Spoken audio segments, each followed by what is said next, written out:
Hello, everybody. How you guys doing? Oh, I guess my model is not doing anything. Never mind. Hello, everybody. How you guys doing? Welcome back to the Cherry Bum Blossom Boutique. My name is Renan, your lovely fashion dolly.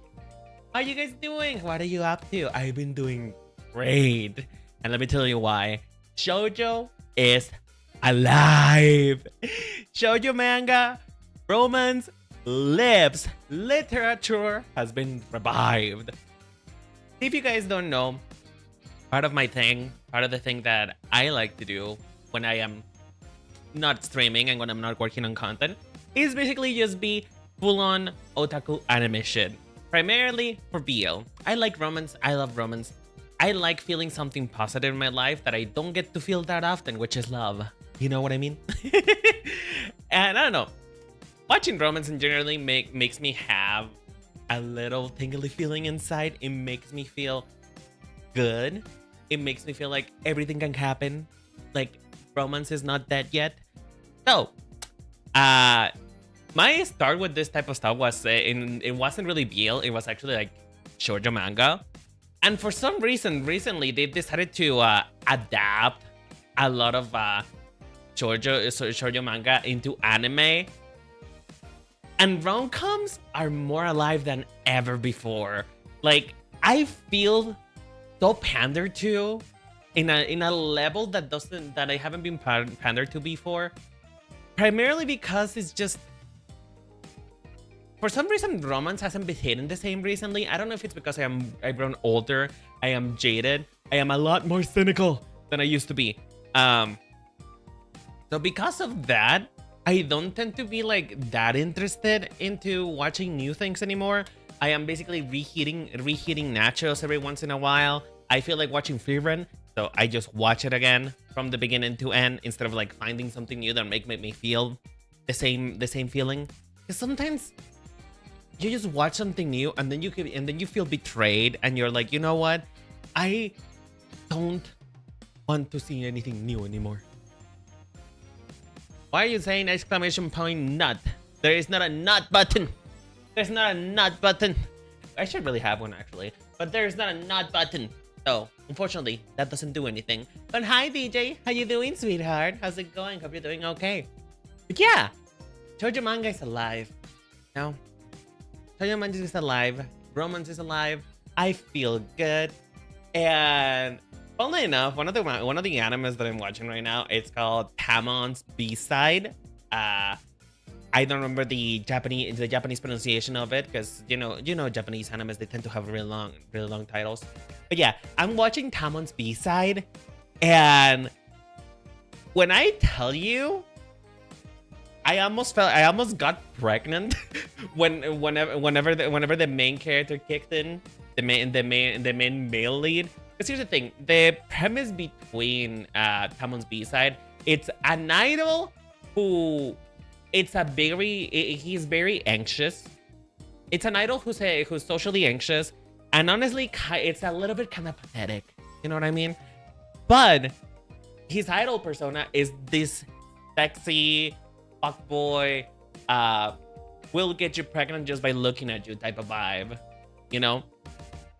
And the moment that personality locked into the anime, and he was like really up close to the camera, licking his lips, I was like, oof, ooh, bitch.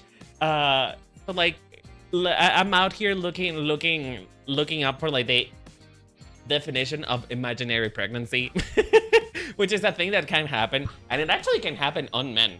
Fun fact, imaginary pregnancy can actually happen on men too, and that usually happens because of stress.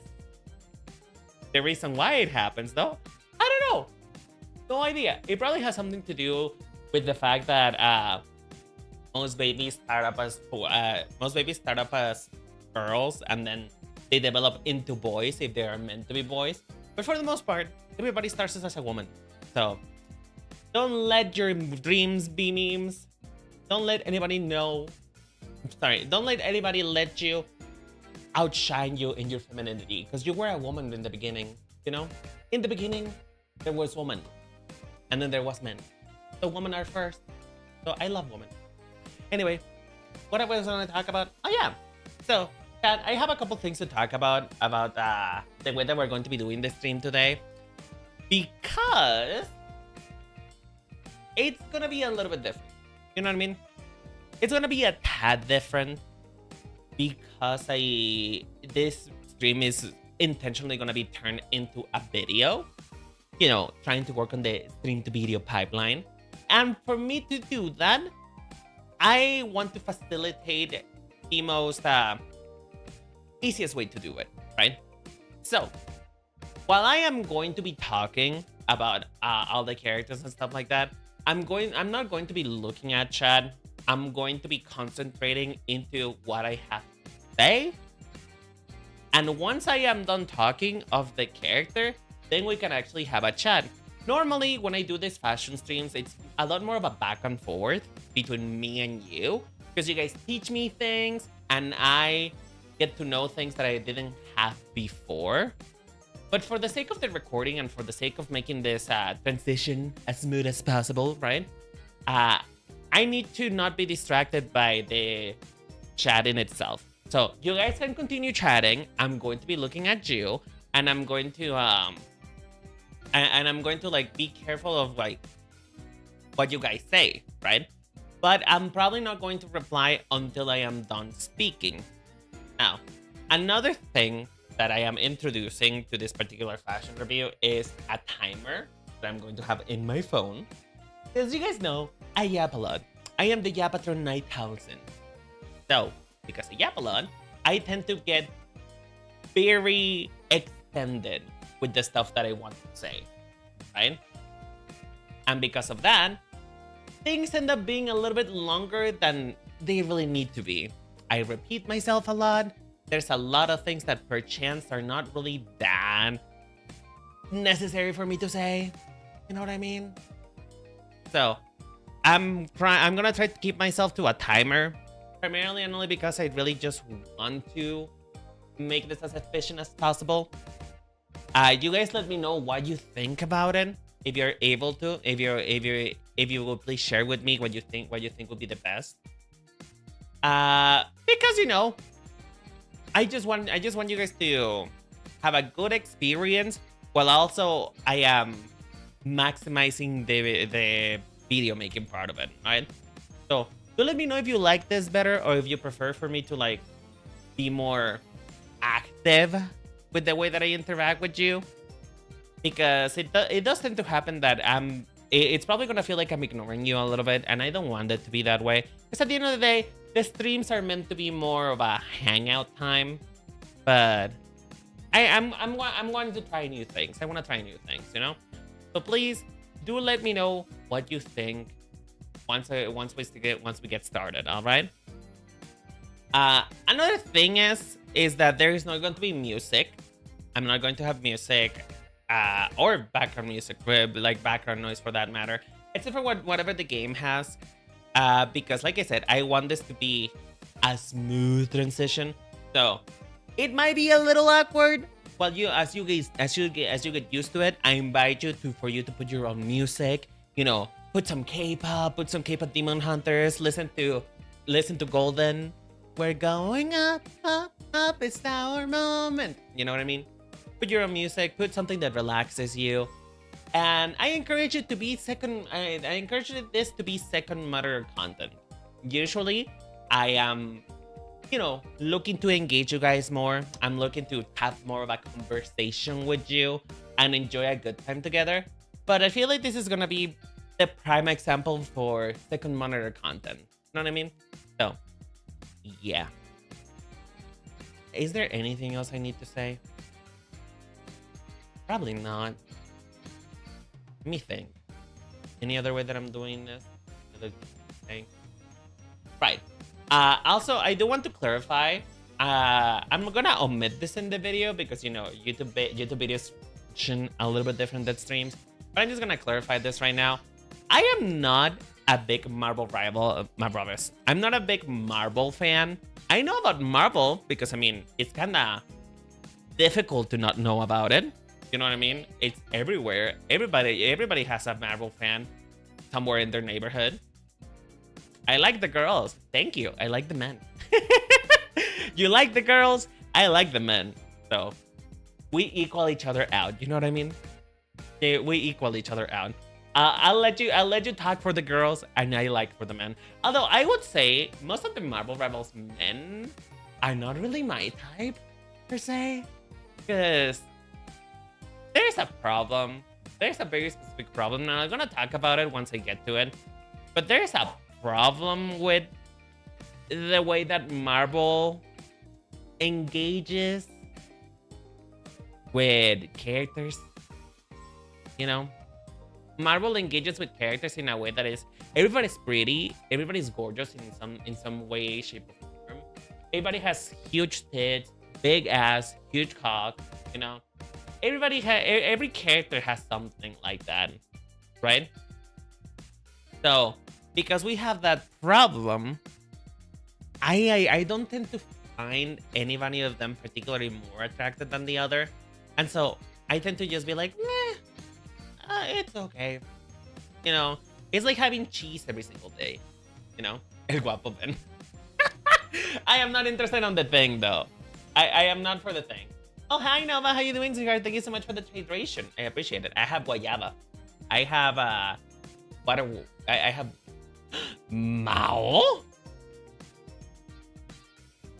Mao? Is that the Mao winner of the first holiday Rennen contest?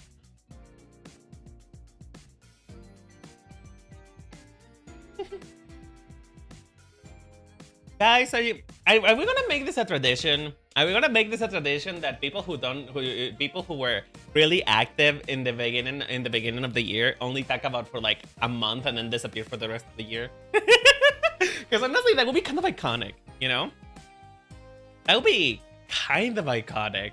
You know what I mean? You guys only show up once a year, then forget about me, and then come back and be like, hey bitch, how's it going?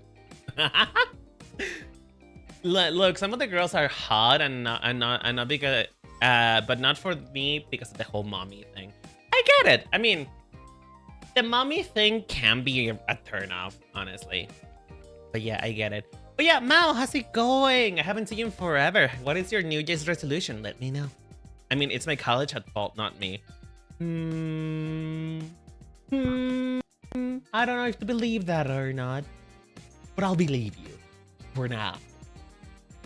Also, I gotta tell you, the Mexicanada that I did with my microphone, which basically tying it up. Okay, if you guys don't know, my microphone arm thingy broke not too long ago, and I had to do something that only we Mexicans do. I had to fix it in a way that only I, a Mexican, can. Which is, I grabbed a piece of tape, thread, and the homosexual audacity that I invoke into myself, and essentially just tied my microphone into the mic arm. My microphone is being held into the mic arm by essentially hopes, dreams, and prayers. So if at some point in time my microphone falls and you guys hear a thud, I didn't die, my microphone did. Okay. I'm sorry. I find it weak. I find it weak. Find mommy Sarah because of basically hot wife, but beta energy too much. Bro, Miss Thing, can you translate that into a language that I can understand? Because for some reason, the combination of words that you're using don't make sense to me. You know what I mean? Pray for the mic. Yeah. By the way, chat, I would like to encourage you to, if you're able, watch on YouTube, primarily because I am very close to the watch time necessary for me to get monetization. Not monetization, but like, you know, the first level of it, which is, what's it called again? Memberships. I'm very close to it. So, if you can, if you're able to, and if you prefer to and don't have much problem with it, I would say watch on YouTube. Finally, now what were you saying? Hi Turbo, how you doing, sweetheart? We like men. That's what we're saying. Males in anime act weak and girly when they're supposed to be that tough barbarian males. I'm sorry, what?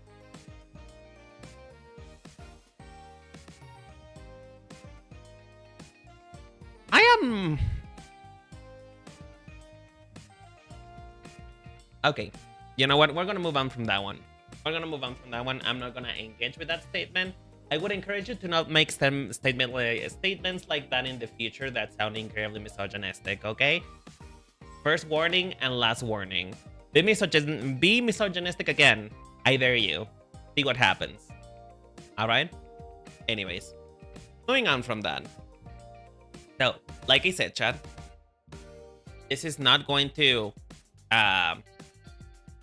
like I said, this is a type of stream that is going to be a little bit different. There's not going to be any music. While I'm talking about the character, I won't be engaging with you as much. And once I am done talking with the character, we'll talk to each other, see what you think, see if your opinion different than mine. And if there is something that I do not know, that you let me know later. If that's the case, then do correct me. And then I'll make sure to correct it on the edit. So are we clear about what the rules are for this little thing that we're gonna be doing? Are we clear about any questions maybe? Anything else you want to bring up before we start?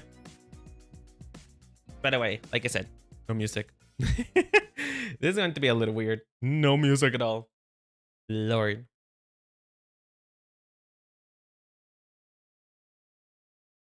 God, I feel awkward too. In chat, I don't normally... I haven't seen the efforts of the game, so looking forward to it. Oh, hi Frosty. How you doing, sweetheart? Thank you for switching to YouTube. I know you were on Twitch, but I appreciate you anyway. I know you guys prefer Twitch. I know you guys prefer Twitch, but YouTube is kinda my priority. And not to say that I don't appreciate Twitch, but I like YouTube better. Twitch. Lord. Anyway, so let me just think. Let me think. What am I missing? I know I'm missing something. What am I missing? What? Right. I'm missing the timer. Whoops. I think about 3 minutes per character is probably the best option. It's okay, I'm comfortable on either of them. Thank you. I am loving these genderbend months for my revivals. I cannot say whether or not I have downloaded any mods. Okay, I cannot show it, of course, and I don't stream with mods on, but I do have downloaded some of them. For the sake of my professionalism as a Vtuber and as an entertainer, and indeed as a YouTuber, I cannot have those mods enabled on stream. But if you know the modding community, you know what I'm talking about. Okay, moving on.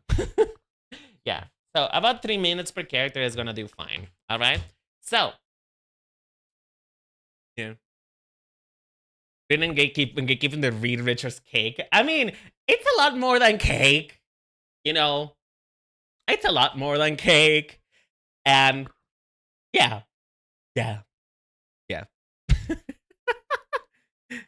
Nice Gambit, almost Lord. I know, right? I'm really close to the Lord Gambit. I'm really close to it. I finally got Lord for Luna, by the way. If that makes you happy. All right, let's get started, shall we? Let's get started before we get too late. Okay, so starting with Adam Warlock. Appreciate his majesty. I haven't played Violence since mid-2025. Well, you might as well get started now. Get back into it. Okay, so we have Adam Warlock. So Adam Warlock, as far as I can peg him, as far as I can peg Adam Warlock, he's supposed to be the perfect human. He's an artificial human who has reached an transcendental state, a state of matter and being that is not good. It's something that we can aspire to as humans, but we won't get there, and we probably won't get there at all, considering what's happening in the real world. But you know, it's nice to dream, right? It's nice to dream. So Adam Warlock himself as a character is not. I don't really see that, honestly. I don't really see that as a part of his base outfit, primarily because it's just basic per se. Like, when I imagine a being who has reached a mortal state of being that is comparable to gods and ascendants, spandex pants are not really the first things that I think about.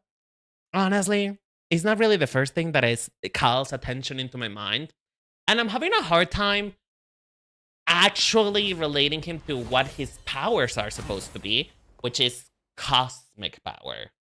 His power is cosmic. It is the power of the stars, right? And because of that very same reason, I just don't really feel like Adam's fashion in general is something that attracts me. You know? And also, another thing that I want to clarify about superhero costumes, which is a problem that is prevalent mostly with men, but also with women, is superhero costumes are not necessarily made for them to express a character, you know? Superhero costumes tend to be very much about showing the body, accentuating figures, seeing things that are not meant to be seen normally in normal clothes. Why? Because it's, it's spandex. It's spandex. So, there's a lot of things that you see on these costumes that you are not necessarily part of their character, and that diminishes a lot what the communication, the character design is. Now, there is that consideration with Adam Warlock in particular to represent some type of grandness, to represent some type of beyond. Which not only is it just the fact that he is gold, his body is gold, which transitions to black, which honestly that makes me think that he grew the pants. Now that I think about it, because his body is transitioning to black until the pants. Does he grew the pants? Is he naked right now? Anyway, we don't know that. The point being is Adam Warlock as a whole does communicate a sense of grandeur because of the cape, because of the giant shoulders on the cape, which make his silhouette bigger and wider. But as far from that, I am not really that interested. I'm not really that appalled, surprised, or I feel like anything in particular is interesting about him. So I'm probably gonna give him probably like a 5. Like, it's okay. It's alright. It's fine. It does look grand. He does look like a grand mage, even though he's not supposed to be related to magic. Is supposed to be related to celestial power. So that's it, really. Alright, let me talk to chat. Adam Warlock in the comic universe is supposed to have a fine booty, and that outfit and an outfit that shows. Wait, hold on. What? So wait. So you're telling me that the most perfect human has the perfect booty? Is that what's happening? Like, He's a perfect human in every shape and form. Not only does he have chiseled abs, not only does he have lovely skin, flowing mane, he has a tight ass. Honestly, that's kind of great. I kind of like that. I live for that, actually. I live for that. Okay, let's move on to the skins. So,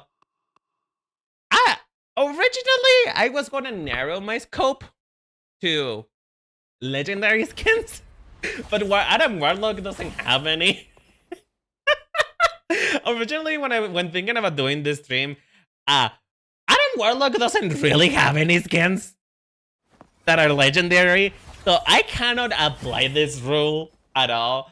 So, you know, we're going to be ignoring the fact that Adam Warlock really needs another skin, please.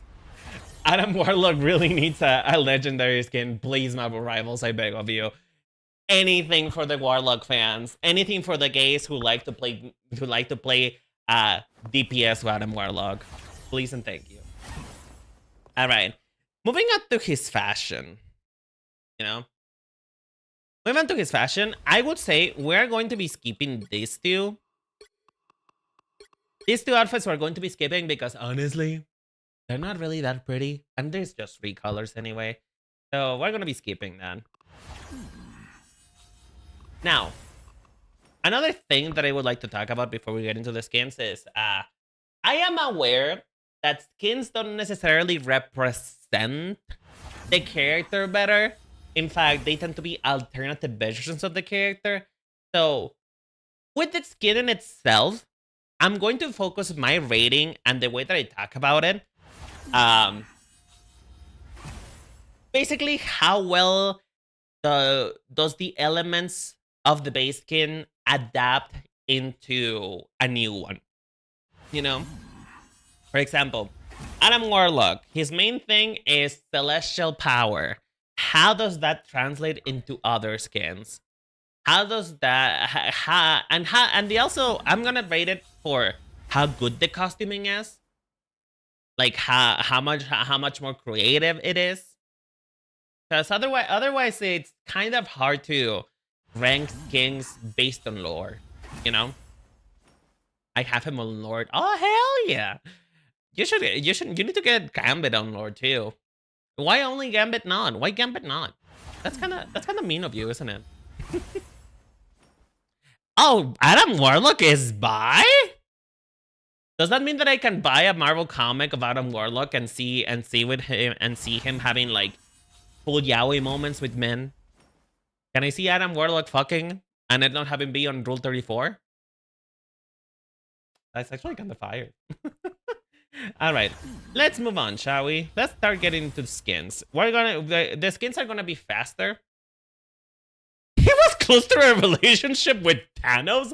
I'm sorry, what? Thanos? I snapped reality in half because of my daughter? Thanos? Alright. Sure.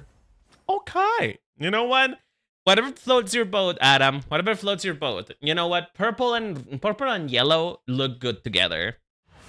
So, it is what it is. You know? It is what it is. He's very good friends with Thanos. He might as a... You know what? History... The comic books call them close friends. Roommates, if you will. Anyway, let's start getting into the skins. Same thing.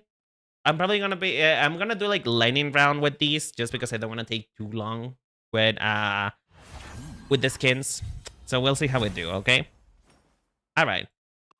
Starting with Avatar Immortal. So I think Avatar Immortal, honestly, not gonna lie, does a lot better of a job of communicating that grandeur that, you know, that Adam Warlock is supposed to have. Primarily because, well, he is meant to be the perfect human. Somebody above and beyond. Now, your mileage may vary of how much that is good for you. Because for a celestial being to be draped in finery is kind of counterproductive, but we're just gonna engage with the skin with the premise of it is. And the premise is that he's the Dragon Emperor, right? He's the Dragon Emperor, and for that, I think it does a perfect job. It does communicate, like I said, that grandeur, and dragons tend to have a lot of connections in Chinese mythology to the celestial, the above and beyond, powers of an unknown type of thing, right? So Avatar Immortal does get a high ranking for me, and also I really like the colors. It's just the yellow with the browns, like the yellow of the I think it's called a Haori, right? The yellow of the Haori, and it's well, it's not a Haori because this is Chinese, not Japanese. Well, the best inside of it that's yellow, it kind of does a good job of standing in for his skin that's meant to be golden. And it's just a nice color balance between the brown, the green accents, and the gold. Gold can normally look very tacky, but this works. This works really well. This is a 10 out of 10 for me. I really like it. And it just makes him look very different. The fashion is right. The silhouette is right. And he looks okay. And then I don't know what this is called. Wait, what is the name of this in English? Good. Bloody Soul? Is that what it is?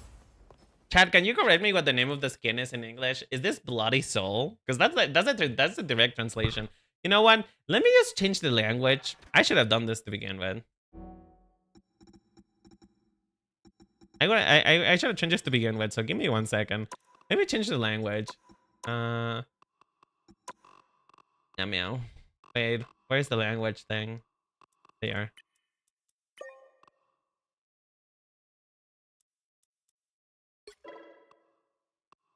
Okay. There you go. There you go. Those marbles rivales. Shut the fuck up. Shut the fuck up. Okay. Strategist. There you go. Hey, Adam. Adam! Alright. Blood Soul. Okay, that's the name of it. Blood Soul. Same difference. Same difference. It looks super cool, but I like any accessories with dragons, gold and black. I mean, it's a tried and true. Gold and black can really communicate a lot of elegance, you know. All right, Blood Soul. Honestly, Blood Soul is quite a cool. To me, Blood Soul is really cool because it reads like a very different interpretation of what Adam Warlock is, you know. Because Adam Warlock is created to be the perfect human, right? Infinitely kind, infinitely powerful, infinitely hot, infinite cake, right? But Blood Soul to me reads like it's more supposed to be like, what if he was created by a cult? You know? What if he was created by a less than kind type of scientist, you know? And to me, that just, it really does a good job of being unnerving. The blood red, which, mind you, perfect thing for a skin called Blood Soul. But the blood red contrasted with the gold is very striking, has that elegant thing that Adam Warlock is meant to be known for, right? And it still makes him feel a tad mysterious, you know? Primarily because, if we zoom in, his face is a mask. His face is a mask. Now, we don't know to what extent that is actually his face or is that a mask. But his face doesn't move. It's casted in gold. And he's crying. The mask is crying, perchance because he maybe doesn't want to do the atrocities that he's committing as part of the skin line. Who knows? But because his mask is unmoving, there is not a sentiment to him. And all it really is a statue. It adds a very, very cool sense of dread. of unknown, of uncanniness that is appropriate for a celestial being, you know? A celestial being who, like, imagine if you encounter a marble stone. You encounter a marble stone.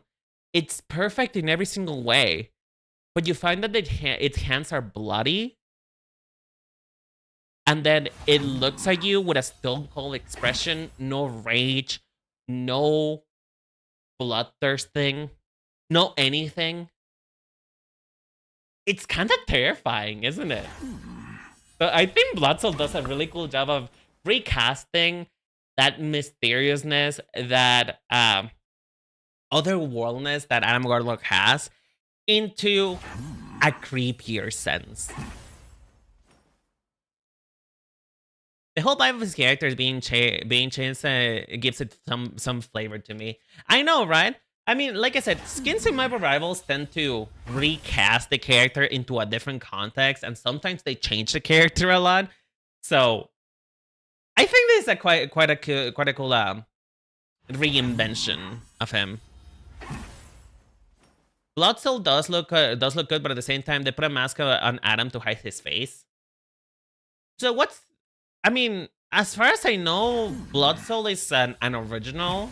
It's an original skin. It's not based on a comic. So, I mean, I guess that makes sense. It's like, I think it goes by with that idea that I had before, that is essentially Adam Warlock being forced to do something he doesn't want to do. You know? Or at least that is the impression that I get. Moving on to Guardians of the Galaxy Adam, which is apparently how he appears in Guardians of the Galaxy. Honestly, mama, this is garbage. Mama, this is ugly as fuck. Why does he look like Chris Pratt? Holy shit. I don't like this at all. It warrants the... Okay, let's put it on this way, right? Guardians of the Galaxy is a movie, right? And I think it's a comic too. But the this is a reference more so to the movie, right? And the thing about it is that they cannot really show naked men as Adam Warlock is supposed to appear in his normal appearance, right? So because they cannot really show naked men, it kind of undermines the celestial part of it. I don't really like it. It makes Adam feel more just like, you know, he got jaundice. He needs to go to a doctor because his liver stopped working. You know? His liver stopped working. His skin is now turning yellow. And he probably needs to do something about that. So, I don't like it. I don't like Guardians of the Galaxy Adam. It just looks weird. And finally, Magus. You know what? I'm gonna say it right off the gate. Magus does a infinitely better job at being a celestial, powerful being than what base Adam does, honestly. Because, I mean, not only do we have the idea of a perfect human right here on the fact that we can see most of his body is on full display for us to see and, you know, marvel at. But also, I really like the incorporation of the the stars inside his body. With the stars inside his body, it just makes it closer to what it's meant to be. You know what I mean? To what it's meant to be, to that unattainable part of humanity. Of course, Magus is supposed to be evil, Adam Warlock, and, you know, yellow good, purple bad, apparently. Which, you know, it also kind of aligns with the idea that evil characters tend to be more slutty. That evil characters tend to show more skin. But I feel like this is much, much better. This is much better than whatever Adam had going on before. I don't know, something about it. Maybe it's just the fact that I am being swayed by his assets. But I really like it. It's a better execution of a celestial being. I like the fact that I can see the stars, that I can tell that, okay, this is a celestial being. Probably not a very good one. Probably an emo one. But you know what? They say that red looks good on me, and I like a red flag.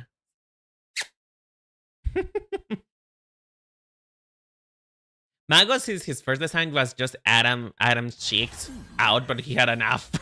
Why did he have an afro? Why would Magos have an afro? Actually, I need to look that up. Hold on.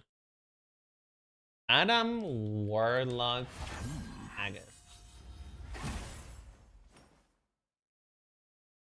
I don't really see him having an afro. I don't see an afro here.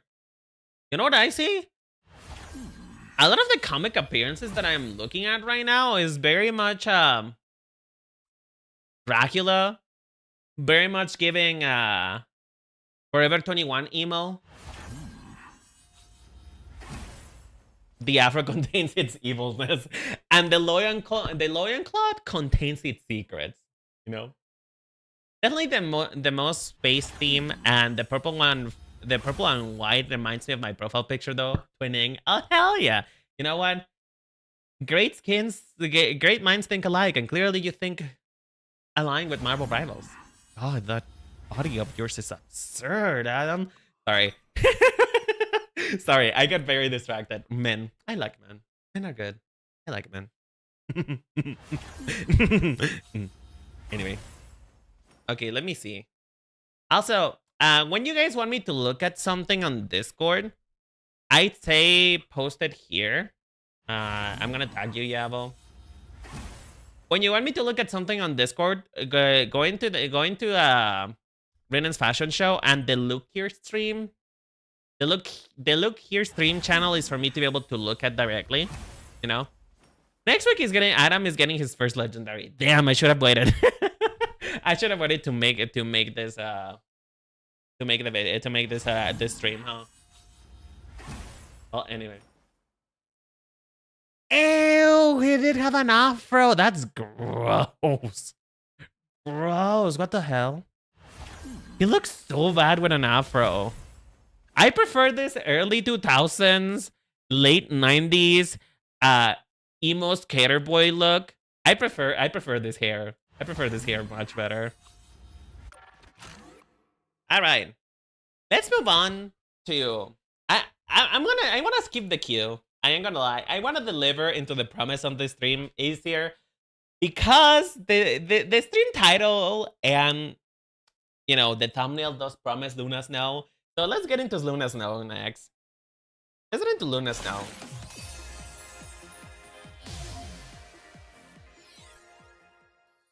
Let's get into Miss Luna Snow. So, Luna Snow is an idol. Luna Snow is a K-pop star. And Luna Snow is honestly the lamest character in Marvel Rivals. Listen, I say this as a Luna Snow fan. Luna Snow is kind of lame. Because she doesn't have any story. Luna Snow's story begins with a mobile game with Marvel. Marvel made a mobile game and they wanted a character who could heal with ice and also do damage with ice. And that's what they made. That is the concept of Luna Snow. Later on, Marvel decided to take that mobile character and make a comic about it in response of most Marvel characters being white or American. And so, from the very beginning of her conception until now, in Marvel Rivals itself, Luna Snow was created for the pandering of the fans. And that has a very unfortunate problem with the fact that she is very shallow in her conception. In her story, she's incredibly shallow. As in, there is not that much to her. Mind you, she is definitely a more recent Marvel character. She is not meant. She's not old enough to have developed a like a primary appearance like much other characters do. So really, she's just meant to be the main character, and that's really it. That's how that really is to her. So from a character, from like a story standpoint, there is really not that much to say about this outfit or about her as a character. There's really nothing to bite into. And so, uh, going on by her story in itself, which is the fact that she got trapped by a certain evil group, and this evil group trapped her into like, a freezer, apparently. And that made it so Luna suddenly gained powers of ice that can both damage and heal. And that's basically it. She is a star, she is joyful, and that's really it. Nothing more, nothing less. And so, judging this from a story point alone, I guess that's fine. It does look, her costume does look like a K-pop star's. It does look like what a more younger, cutesy character would wear. But something that is very important with Luna Snow, and this is something that a lot of skins need to get right in order for her to look good, is the interpolation of the light and dark theme. Because Luna Snow is a character who's divided by the fact that there is the light and there is the dark. There is two walls inside of her, and both of them are lesbians. And part of the problem is that they... because she doesn't really have a story or anything at all that does anything with those themes, she kinda... this is just purely cosmetic. Her light and dark theme and aesthetic is just cosmetic. But I would say her base skin does have a good balance of how to interpolate that. Because for the most part, you may be thinking that it's primarily dominated by the black, but it's equal parts. It's equal parts, and it feels like it's not really both colors are not really fighting for attention. They're complementing each other in a way that makes sense. So her boots, one side of her hair, and the jacket are black. But then the shorts, one part of the hair, one part of the top, and a glove is white. So in a percentile, if you were to take this into a percentile, based on how many pieces are what color, she's pretty equally divided. But as a character design perspective, they primarily chose black, which is, black is the most neutral color that there is. They primarily chose black and let the white be like sort of like a secondary color, so that this doesn't look tacky.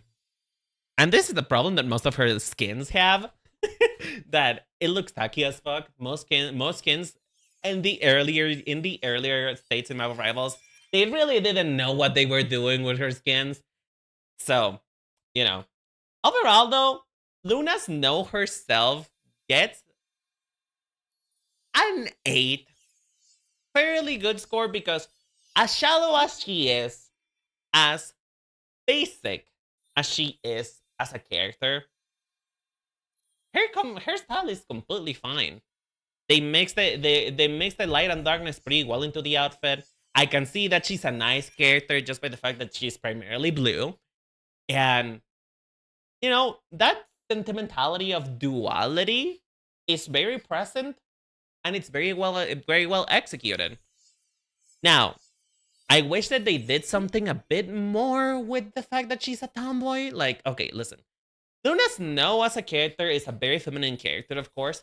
But in Marvel Rivals in particular, she's a tomboy. She is more of if we were to put this into the idol perspective, Luna Snow is the cool girl. She's not the sweet girl. She's not the cute girl. She's not the soft girl. She is cool, kind of punk rockish. And we're going to see that they didn't really do much with that in the rest of her character stories. the the rest of her character stories and the rest of her skins just go into the cutesy side of it. So I really like the fact that she's a tomboy, at least in the base part of it. She's a cool girl. So that honestly gets an 8 out of 10 for me. She's a tomboy, but there are bigger tomboys in the game.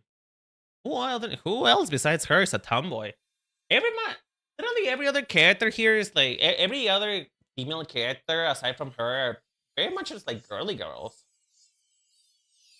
Including, unless you're counting Angela as a tomboy, but Angela is not a tomboy. She's still very much feminine. Who else is the other tomboy?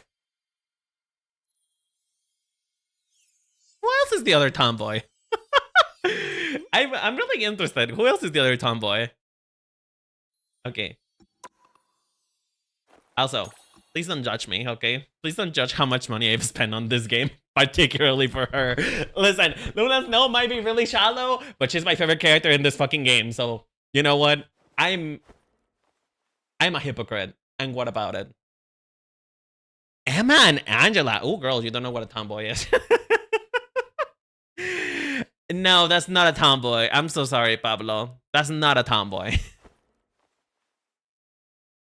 A tomboy is a female character or a female person, a female identifying person that has a degree of like a slight hint to masculinity of her, either based on how she looks, on how she acts, or a combination of the two.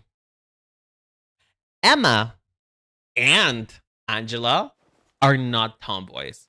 In fact, Emma leans heavy into her femininity. She's hyper feminine. And sure, you know, Angela has connotations of a I guess a male characteristic per se, with the fact that she's a warrior.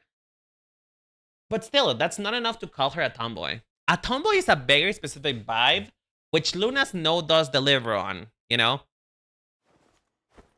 And unfortunately, I'm sorry to say, Emma and Angela are not that. But honestly, it's kind of offensive that you're saying that Emma herself I think Emma would kick the shit out of you if you call her a tomboy. I ain't gonna lie to you. What the fuck? Wow. All right, lightning round. So, I'm just gonna go real quick because Luna Snow doesn't let me breathe. She has a lot of skins. And I cannot keep up, girl. My pockets are not that deep. I don't have every single fucking skin. And I just got Cherry Delight, and now they are teasing a new one with Disco. I don't know what the fuck the name is. There's a new one. I'll put it in the edit. There's a new skin for Luna Snow, and I just can't breathe. So we're gonna do a lightning round of, you know, I'm just gonna give you. How do I say this? I'm going to give you the reasons as for why I'm skipping over these skins. And by just saying the fact that Marvel Rivals struggled a lot to get Luna Snow right. One of the most important things that you must do when designing a skin for Luna Snow is the balance between the two color palettes that she has. Because like I said, light and dark. That is something that Luna Snow is never going to be able to escape. Luna Snow can never be just one color. There has to be two. Why? Because that's what her aesthetic is. Well, that's what her powers are. And so, they do not really understand how to make a skin that balances that idea well enough, because the colors tend to clash with each other in a way that's not pretty. And they also tend to dress her. They also tend to dress her in a way that she looks way too old for a character like her. Because Luna Snow is the young, cool, stylish female character. She cannot carry a sexy skin that well. And if it is sexy, it kind of has to have that touch of young feeling to it. But putting her on stuff that is like fully elegant, like something too avant-garde, too conceptual, she just can't carry it because that's not who she is. That's not the character. So let's just go through this real quick. Hero. Ugly. Oh. Yeah, and sorry, I got distracted. Apologies. I'll restart. I'll redo this again for the recording. May I interest you in the Twink Luna Snowman? Well, as I said, I have mods. They're just disabled, and that's one of them. That's one of them. We're like 2 clicks away from starting a match. I'm not gonna play Marvel Rivals on stream. What are you talking about? This stream is already gonna take long enough as it is. What do you mean? No. I am not playing on stream. But you know, I mean, if you guys wanna know, if you guys wanna know, I am plaid. I am plaid. So I think I am a decent Marvel Rivals player. Alright? Alright? Anyway, let's get back into what I was talking about. Oops.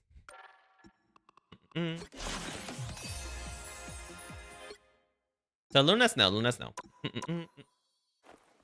We got a damn gamer over here. You bet. You bet. Alright, so let's do a little lightning round. Ugly. Grandma core.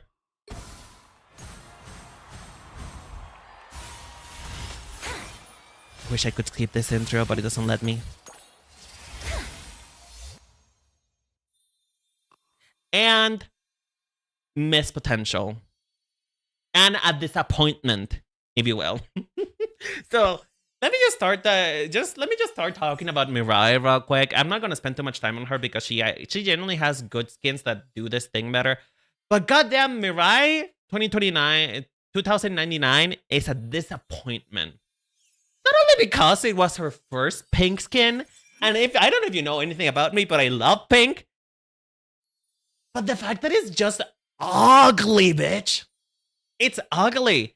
The colors don't mix well. Purple and pink look good together, but not in this ratio. There is way too many colors. You're adding purple, pink, green for some fucking reason, and then blue. To top it all off, blue.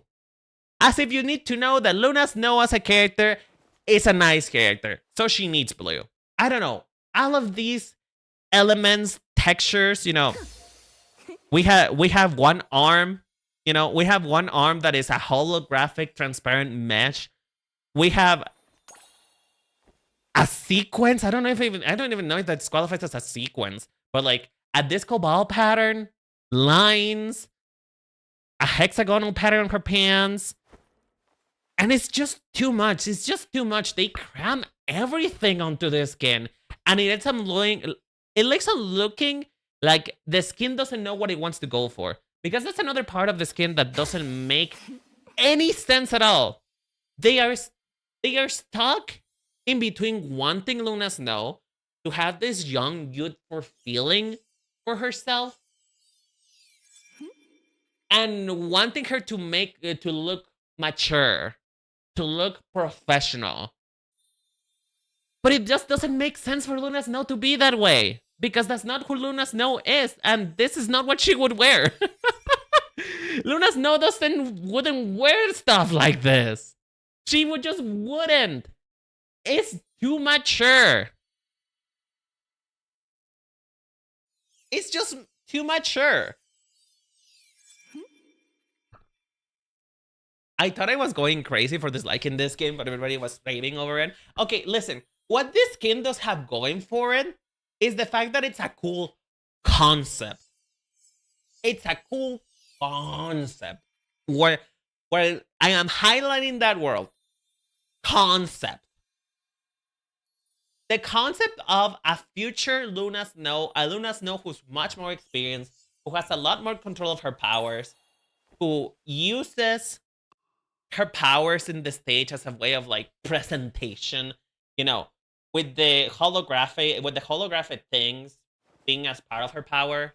Like technically all of this like particles that you see here, you know, the sound bars, the snowflake, the moon, and stuff like that. All of that is meant to be Luna Snow's power. You know, she's using her power to add more flair to it. But the execution is just garbage, mama. This is a 0 out of 10. I don't like it. It looks ugly, and this is and there is a reason why I have the recolor of the skin. The recolor is much better. Can I please give this? Oh god. Thank you. The recolor of the skin is much better. Only and only because it basically ditches the two-color idea for something a little bit more simple, which is blue and deeper blue. And that's the reason why it looks better. So yeah, this skin is garbage, mama. I don't use it anymore since I got Cherry Delight, because Cherry Delight is my favorite. But that is honestly nothing to do with it being that good or not. But yeah, Luna Snow, this skin is garbage, mama. It's garbage. I don't like it. I feel like the reason why we were really into this skin prior is because it was the only good skin that she had, quote unquote good. It's a mid-tier skin. So yeah, we just didn't have anything better. It's the reason why people liked it. We just didn't have anything better. And then came along what I would argue is the first good skin of Luna Snow. If only I could skip this animation, but it doesn't let me. Abyssal Glow is the first good skin of Luna Snow because it does something interesting with the concept of being light and dark. In this case, ice and fire. And in a certain sense, adding venom onto it. Because, you know, why not? I guess we can have Luna Snow, but a little goopy. We can have Luna Snow, but a slime. So, it's adding the idea of the power of the Phoenix, Venom, and her own ice powers. And I feel like it's executed a lot better because this is also a skin that has a lot of things going on at the same time. We have ice armor on one side. We have Goopy Venom Goo, which I don't know where it came from. But hey, I would like a little bit of it directly from the swords. And we have fire. So it's a lot of themes, but it's blended well together. Primarily because they decided to limit the color palette. It's only white, black, and her hair, which is blue and red. That's it. No more, no less. It's not purple, pink, blue, green, white, black. It has a limited color palette, and that's the reason why it works. Because they need to find a way to balance the idea of the two halves of Luna Snow. And for them to do that, they have to limit themselves, otherwise they look garbage, mama. They look garbage. But this skin is good. It's not outstanding. I'll be honest, it's not outstanding because I think it has its own problems. Starting with the fact that I think it looks a little bit tacky, just a little bit. But I feel like, I mean, she's a superhero, so she's allowed to be tacky, right? She's allowed to be tacky. But as a superhero, as a superhero costume, this is okay. But it's just, oof. Having the complete half and half of it, it's kind of almost too literal for me. It's not really mixing very well, in my opinion. And so it just ends up looking like there are two things fighting for your attention. But you know, it gets close. It gets close. It's good. It gets close to tacky without being tacky. It reads more camp. You know what I mean? It reads a bit more camp. You know? And I feel like that's okay. Downloading music while listening to superhero fashion is a mood. Aww, you're so sweet, Nova. Thank you. The gold band on the hip makes it look like really high cut. I mean, it's not. It doesn't make it look. It is high cut. Look at that. This outfit is giving her a wedgie. This outfit is strangling that pussy. I ain't gonna lie. It's strangling it. I don't really engage too much with I don't like to engage with the fan service of it all with Marvel Rivals because it is a superhero game. It is a superhero game. Of course, there is going to be cuts that's basically choking the pussy out, not letting her breathe, giving her a wedgie. So yeah, her poor coochie suffering from this. But hey, she looks good. You know what? Fashion is pain. Fashion is pain. So she looks good. This just looks kind of painful. Not gonna lie, it looks a little bit painful. Just a little, just a tad painful, just a little bit. But yeah, I also don't like the pigtails very much. The hairstyle is a bit of a miss for me as well. But something else I like about this skin is that it's choosing the colors of fire. Because you know, fire, at least when it comes to fire made by oxygen, is both red, well, orange. It's choosing orange and blue, which are the colors of the natural colors of fire, and I feel like that's kind of cool. You know, it's kind of cool. It's a good color combo to choose for, you know, a fire and ice skin, because it can be blue can represent ice, but it can also represent fire. I think it's pretty cool. That's what I'm saying. The pigtails are a big no-no. You know what it is for me? You know what it is for me? Is the pigtails, but then shard bob combo for me. Like, I don't know, girl. I don't think this looks that good. I don't really know how the logistic of this hair would work. To be honest, I'm not really sure how this wig is meant to be put together. But hey, I mean, at least from far away, it doesn't look that bad. From far away, it doesn't look that bad. All right, moving on to the final skin. My favorite skin in the whole got that game, which is Cherry Delight. Now, I'm gonna say Cherry Delight is the furthest that it could be from Luna Snow. Because Luna Snow, despite the fact that she's a girly girl, and she's a cute girl, and she likes cute things, doesn't strike me as a girl who would wear something like this. She doesn't strike me as a girl who would go the hyper femme brood, who will go super cute bows, like ruffles, pink all over the place. It doesn't strike me as this is her. However, I am fully biased here, and I would say that this is a 10 out of 10. Not only does it manage to convey the concept of Luna Snow's half and half very well by the fact that we're using red and brown as the two primary colors of this. It doesn't look like a mess either, because brown is a neutral color, and this shades of red that they're doing for herself are actually quite exquisite.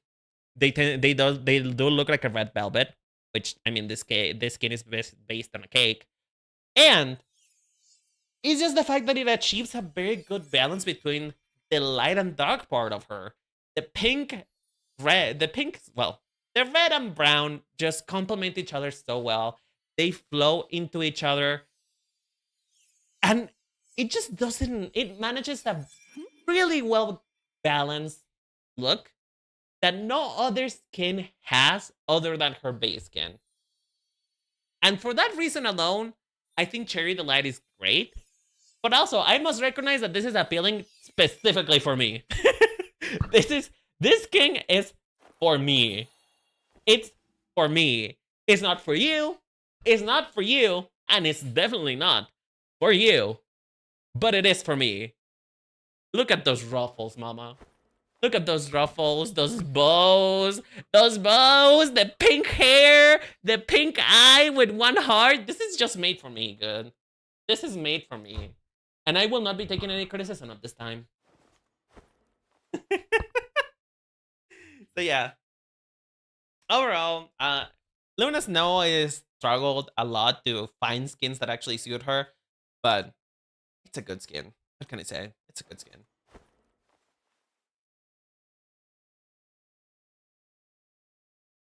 Let me see. Let me catch up with Chad. It's weird. I don't know what they were doing. Genshin type logic. I know, right? Also, another point for Cherry for another point for Cherry the Light is just it's actually proper pigtails. It's proper pigtails. Now, I will say Luna is getting a new skin. Girl, when is Luna not getting a new skin? When is she not? Is the question. It's not about whether or not she's getting one. It's when. There has no. I'm gonna tell you this, Chad. There has not been a single season where Luna Snow has not gotten a skin. Not a single season has gone by when that she has not gotten any skins. So, if anything, I think it's only season 2. Actually, I think season 2 was the one of the only ones that didn't have a skin. Ice cream motif on a snow character is on its own very good. It's not ice cream actually. It's supposed to be cake. That's the motif. The motif is cake. But I get you. I can see that too. I can see ice cream. All right. I'm actually missing one skin. So we're gonna move over to my art program for this. I'm actually missing one skin because Marvel Rivals is very bad. Marvel Rivals is very bad at keeping a good catalog of. Marvel Rivals is horrible at keeping a good catalog of the skins that they actually release for some fucking reason. So you cannot see this in game, but this skin does exist. Which is I actually don't know the name of the skin.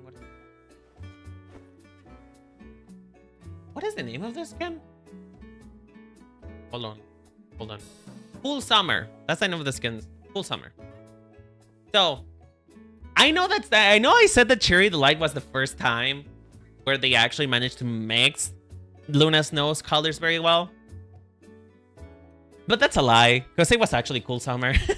Cool Summer is the first skin of Luna Snow that actually manages to combine her colors pretty well. But honestly, the only reason why it manages this, it's because it's not really trying something new or something different. It just copied the homework. It copied the homework from the base skin and just like reshuffled some colors a little bit. It gave blue a bit of a bigger priority over over the black and over the white. And I will say, for a bikini, this is actually quite good. I actually really enjoy it a lot. It is not the ice leg warmers are not really my favorite thing in the whole world, you know, because I don't know, those kind of read a little bit weird.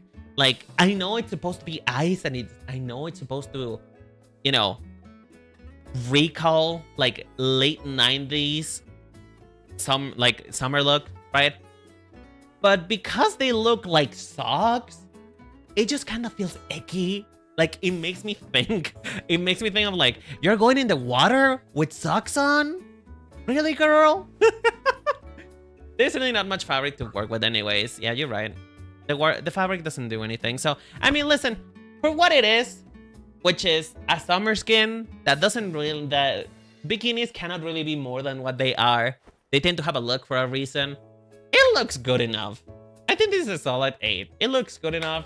It is Luna Snow, but in a different font. And that's about it, really.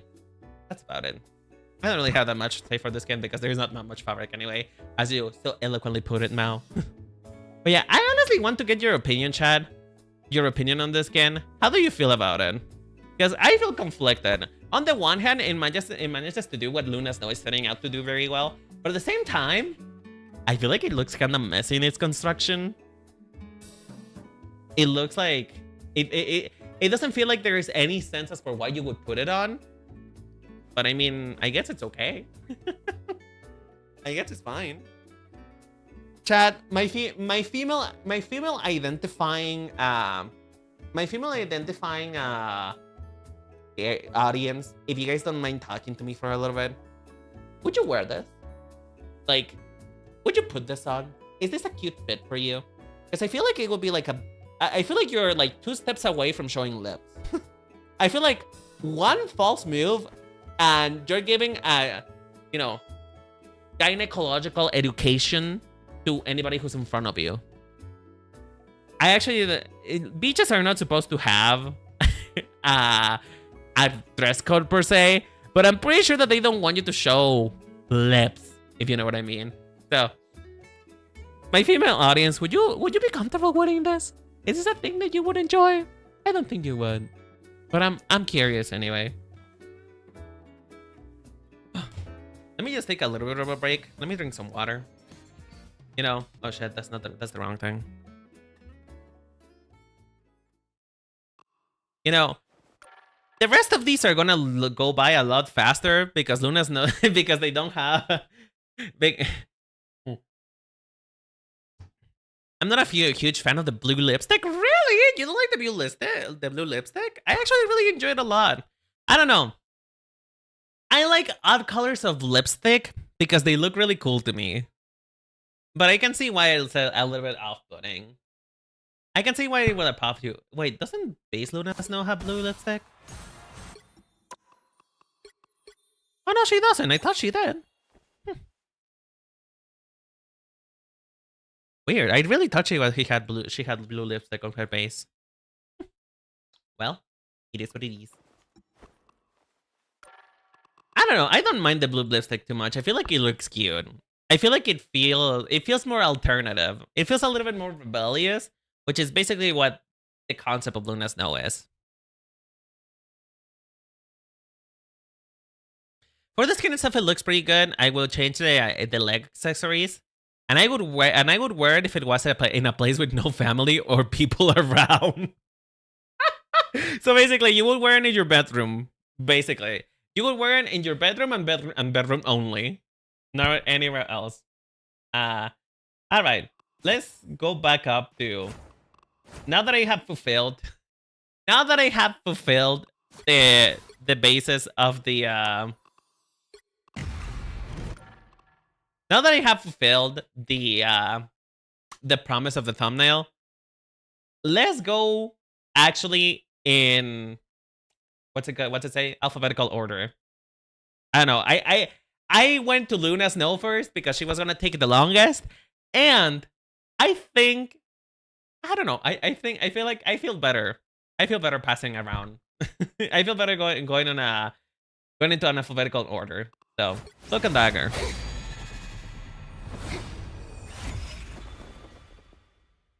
So,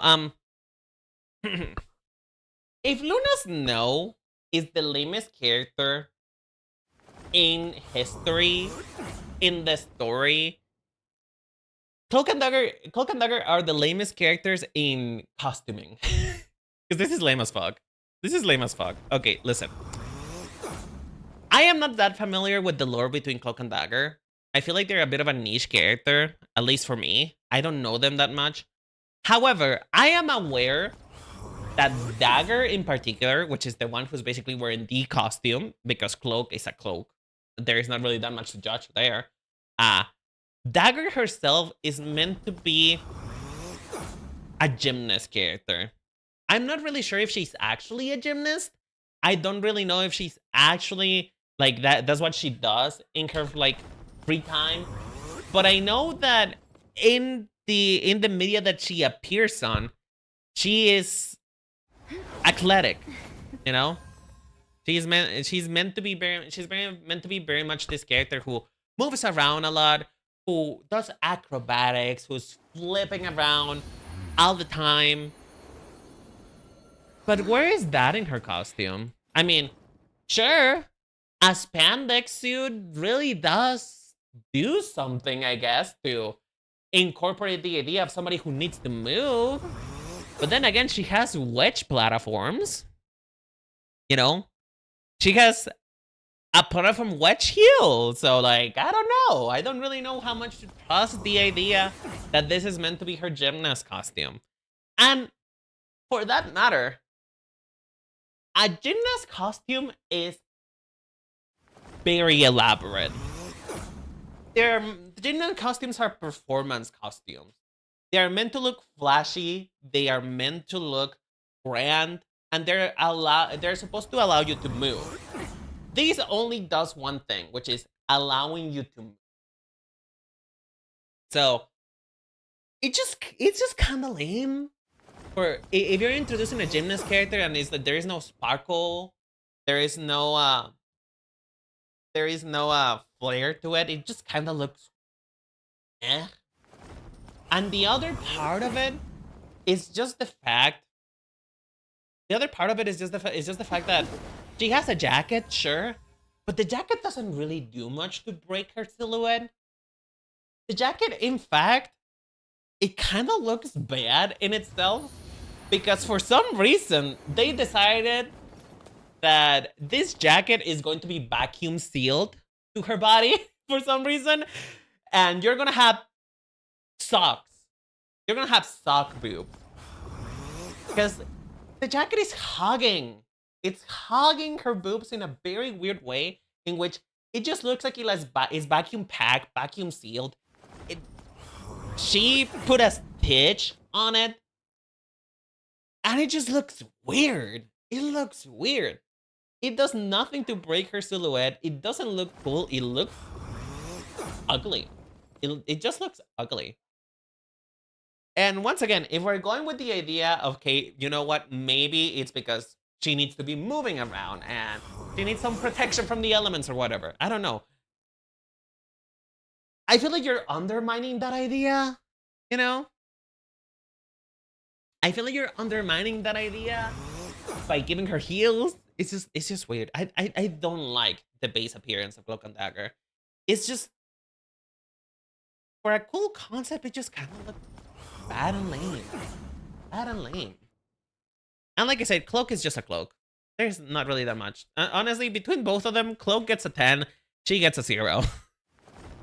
The problem of superhero costumes, man. The problem of superhero costumes. The boobs are killing me. I thought it was like the jacket design giving the illusion. No, it's not. It's not the jacket design. It quite literally has a compartment for her boobs. It has a compartment for her boobs. They're stitched that way. This jacket, for some reason, has boob cups stitched into it. Why? I do not know. But it is weird. Just look at that. That looks awful. That looks so bad. That looks so bad.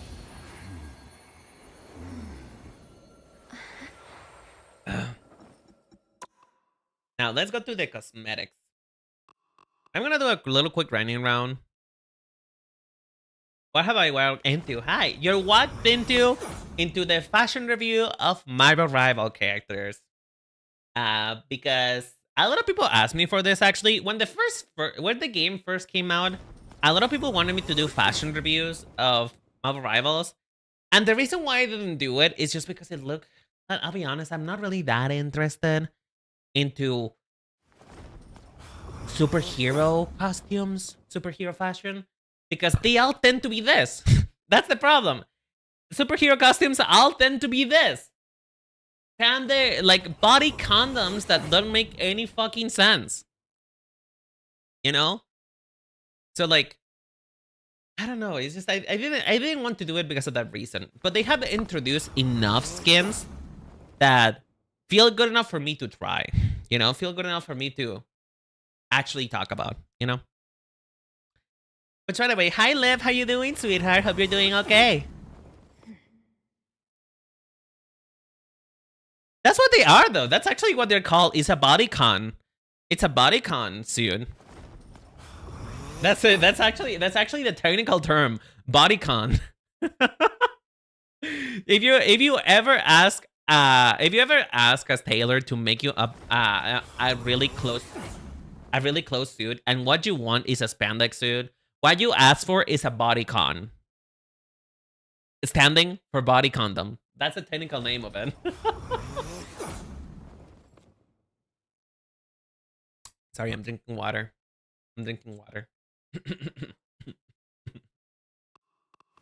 All right. So, Let's do the rapid. Let's do something rapid with it. Oh shit! I forgot to mention something. I forgot to mention something about Cloak and Dagger. Well, I'll mention it. I'll mention it on the skin. I'll mention it on the skins. I just got back from the holiday work party. I purchased an all black bodysuit for a play once. They are very uncomfortable to move. Yeah, because they're meant to hug your body. They're meant to look.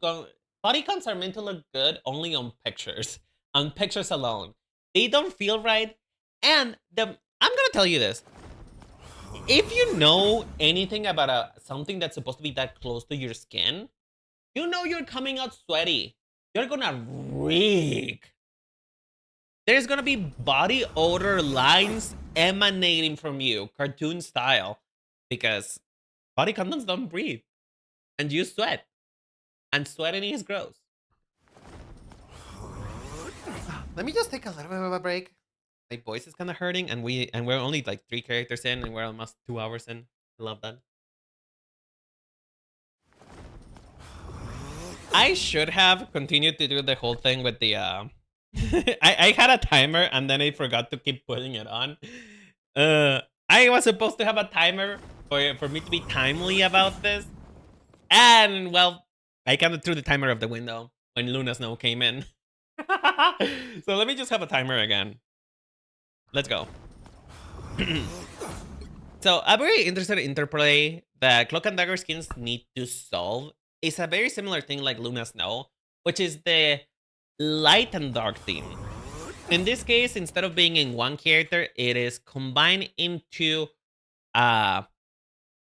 Instead of being combined into one character, it is divided into 2. In this case, Dagger is light, Cloak is shadow. You know, it's a very normal interplay that you see in a lot of media. In this case, they gave it a very interesting twist by doing life and death, growth and decay. Basically, if you ever seen it's like Persephone and Hades. Basically, that's the version of it. So growth and decay. I think it's a very good launch skin for Cloak and Dagger, and it does something a bit more interesting with the idea of a body condom, of a bodycon suit, because it actually has things that, you know, make it feel different. They make it feel more unique and enhance the concept of this. Starting with the fact that Cloak is more than just a cloak now. He has a headpiece that makes him look a bit more demonic, maybe a bit more like going farther into like dark creature. The thorns of it also help a lot by accentuating the idea that, you know, maybe this cloak is a little bit more dangerous than the other one, you know? And with Dagger, they did a lot better by introducing, you know, vagina dentata. That's what it is. The imagery that it's supposed to be, that the center of her bodysuit. Oh, Cloak, please. Cloak, please. I'm sorry. I promise I'm not trying to look at your woman in a disrespectful way. So please let me just look at it, okay? So this shape right here in particular, it's meant to read like, what's that plant again with the teeth? It's not poison ivy. What is it? It's the flytrap. It has a name. What is it? It has ivy on it. Shit. Venus flytrap. Yeah. This is meant to... The carnivore. Yeah, it's a carnivore one. Yeah, it's a Venus flytrap. So, this shape in particular gives Venus flytrap, and it's meant to be reminiscent of something which is... It's supposed to give you the idea of motherhood, which is, you know, it's meant to read like a vagina. This is a very deliberate decision that this is meant to read like a vagina. So it's vagina dentata, which it translates to vagina with teeth. You know, something that's supposed to be, you know, life-giving, but it's also kind of dangerous. And I just really like the interplay between these two skins. They really did. They really did went out of their way to make sure that they were different enough, but they complemented each other. You know, and the whole thing with the vagina gives life. You know, it gives life. The connotations of vagina is to give life, and cloak takes it away. You know.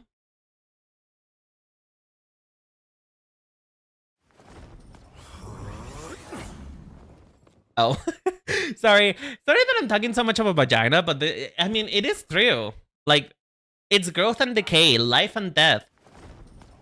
Unfortunately, vagina imagery does live up to the expectation of that this is supposed to be life. A vagina as a visual idea is a significator of life. You know.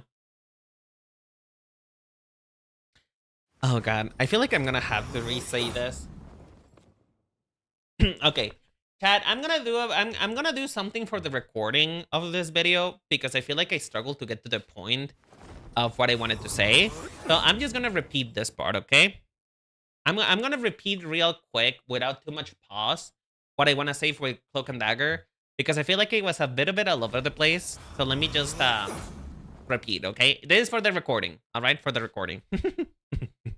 All right, so growth and decay are meant to be part of life and death. That's what they are. That's what they're meant to be. And so, you know, Cloak has all of the thorns, all the black.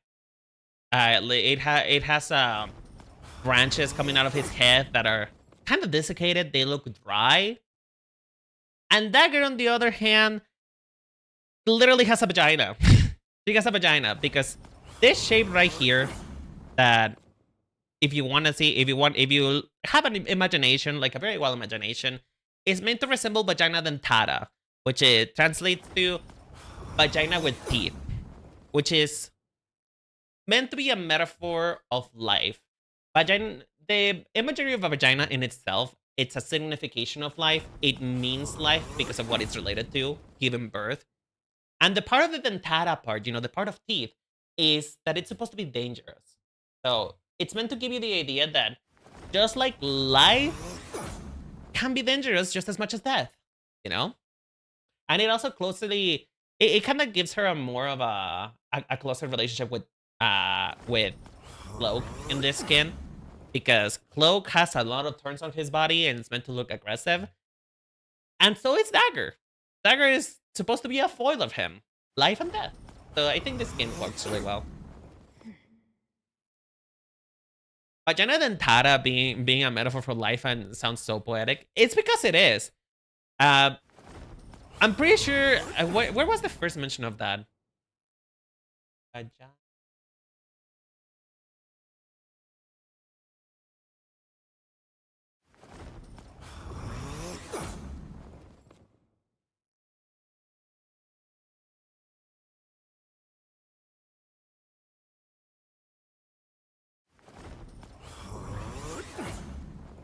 Oh. Okay, let me read this out to you because I know that vagina dentata is like a significant. It's also it has a different connotation other than just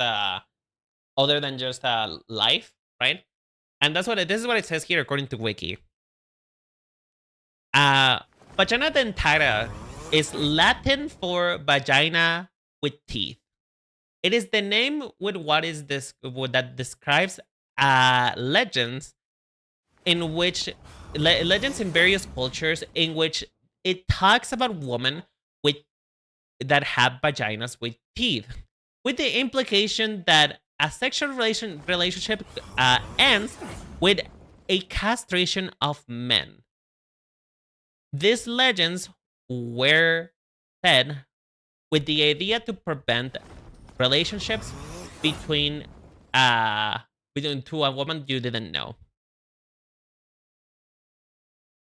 So, in other words, vagina dentata was supposed to be like a spook story, a legend in which you were not supposed to have sex with a woman you didn't know because it may turn out that she may have teeth on her vagina. It was supposed to scare straight men, apparently. They were supposed to scare straight men to not have sex with another woman. Which is so funny. That's actually kind of funny. It's actually very funny. I love that. Oh, I kind of love that idea.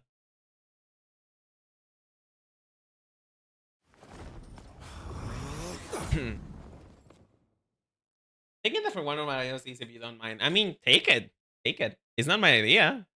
Anyway, let's move on because I think I think I've been like, you know, talking too much. Twilight Duo. So Twilight Duo is meant to be like a mafia boss type of shit.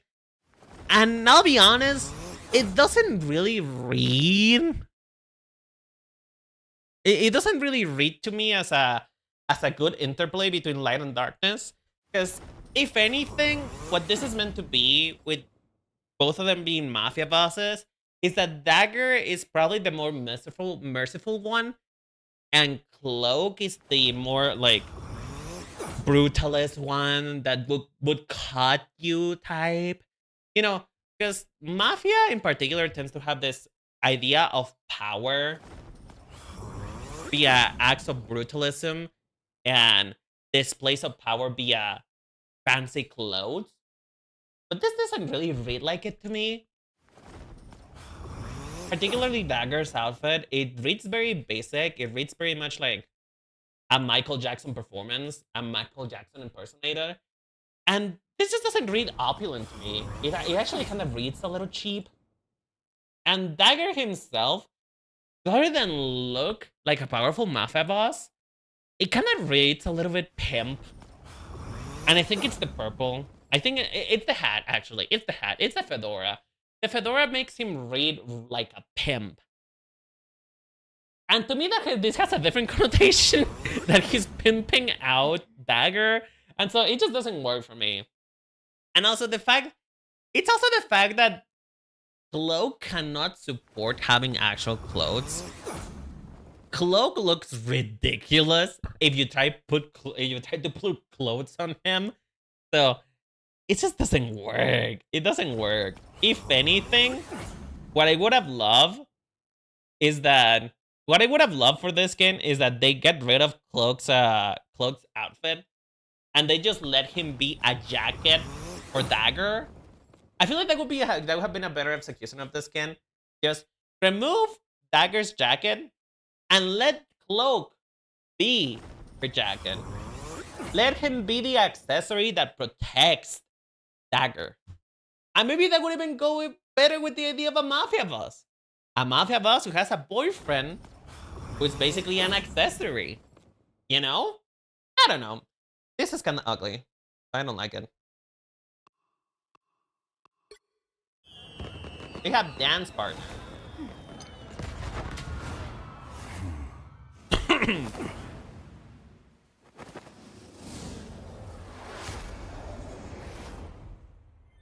Okay, so dance partner.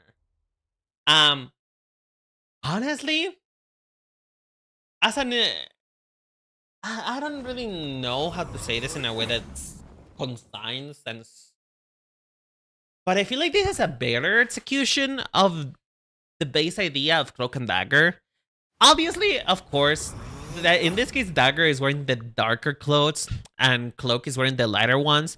So for it to work in the basic conception, you will have to like swap them, make Dagger once again being the lighter color, and Cloak be the darker color.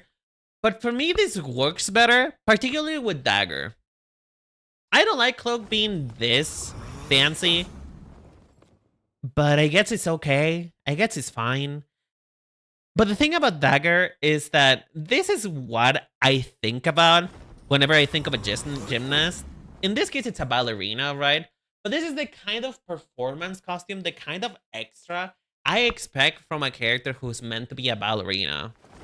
You know? It's very much Black Swan, White Swan moment, and I can appreciate it for basically a skin that is supposed to be all about ballet. And, you know, the Black Swan is meant to be a ballet play. So I can appreciate that. But I feel like this is just a better execution of what their base concept is. You know? And I like it better.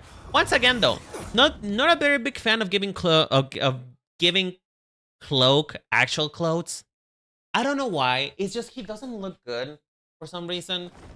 And maybe this is just me, because I know that a lot of people like it whenever Cloak is actually wearing something. But for me, it's just like, man, just let him be a Cloak, man. Let him be a Cloak. The rest of his body is meant to be like disappearing, right? So I don't know. It looks weird. Otherwise, this is a really good skin though. Oh, the most recent one.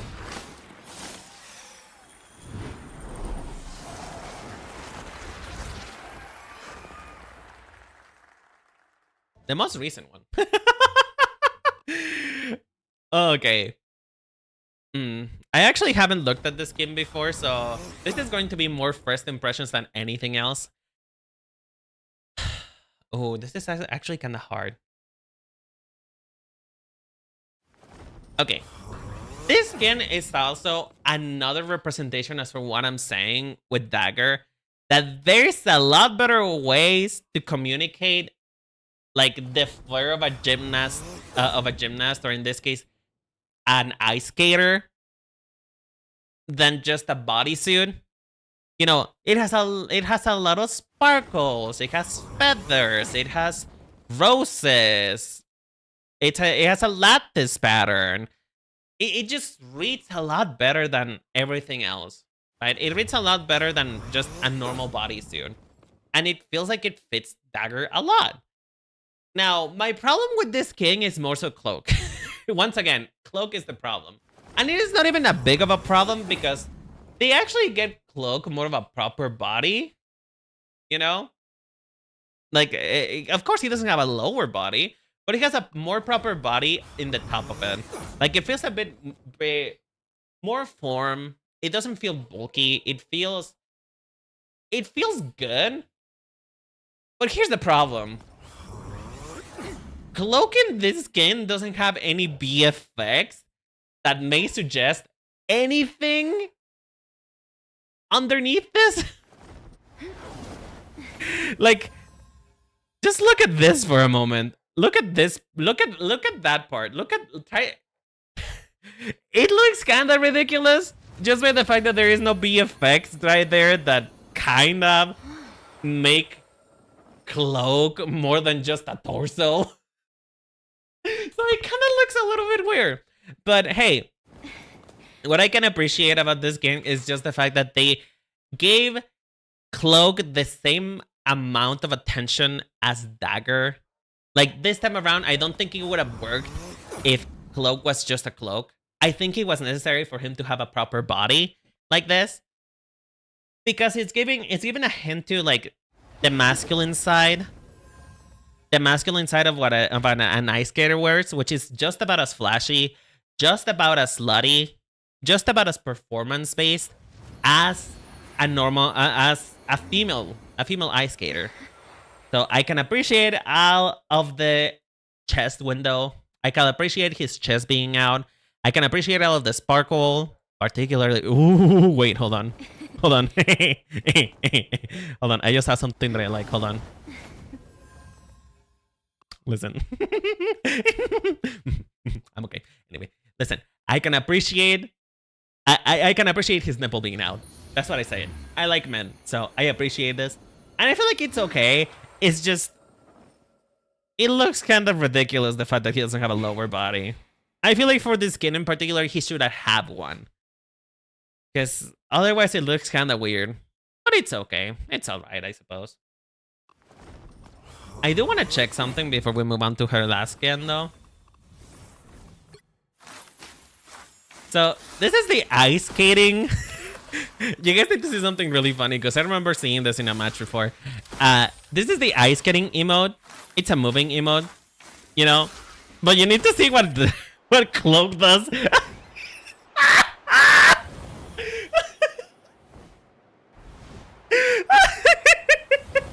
Just look at him go. Look at that man go. Look at that man go.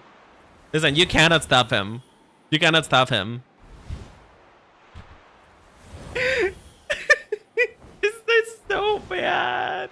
This is so bad. Look at those legs, Mary. Never skip leg day. He's supposed to be skating. That's what he's doing, Mao. He's supposed to be skating. But it's still fucking funny because he doesn't have a lower body. So he just looks like he's just wagging his arms around. I love this. What is he skating on? Hopes and dreams? Manifestation? Delusion? That's what he's skating on right now. Oh, I love it so much. I love it. Okay, real quick, hit the last skin that I have right here, which is Polarity Attraction. I think that's the name of this skin. So, Polarity Attraction is ugly. It's probably her worst skin. Listen, I can appreciate they tried something different with the Phoenix theme. And, you know, in this case, like the Luna Snow skin, she is the Phoenix. Cloak is meant to have taken more of the Venom powers, more of the alien Venom powers. And so, in technicality, they should be working as good together as the Luna Snow skin did. But this is just ugly. Like, the costuming in Dagger herself, just the costuming in Dagger alone, it just kind of looks like plastic. It doesn't look expensive. It doesn't look good. It doesn't look like a regal costume from the royal court. Like, it doesn't look anything if not just a costume from the dollar store. You know the sexualized Halloween costumes that you can find on Party City? That's basically what this is, you know? And I just don't like it. It just looks weird. And in the case of Cloak, Cloak is barely different than his base skin, unfortunately. Cloak doesn't look any different than his base skin. And that is a detriment because this is a very expensive skin. This is a skin that you pay quite a bit of money for. And she just looks bad. This hair is just not for him. The white dreadlocks don't do anything for him at all. And so, I just think this skin is ugly. And listen, it's okay. It's okay. I feel like I can have at least one skin of each character that I just don't like just because it's not my aesthetic. So, it's just kind of ugly to me. But yeah.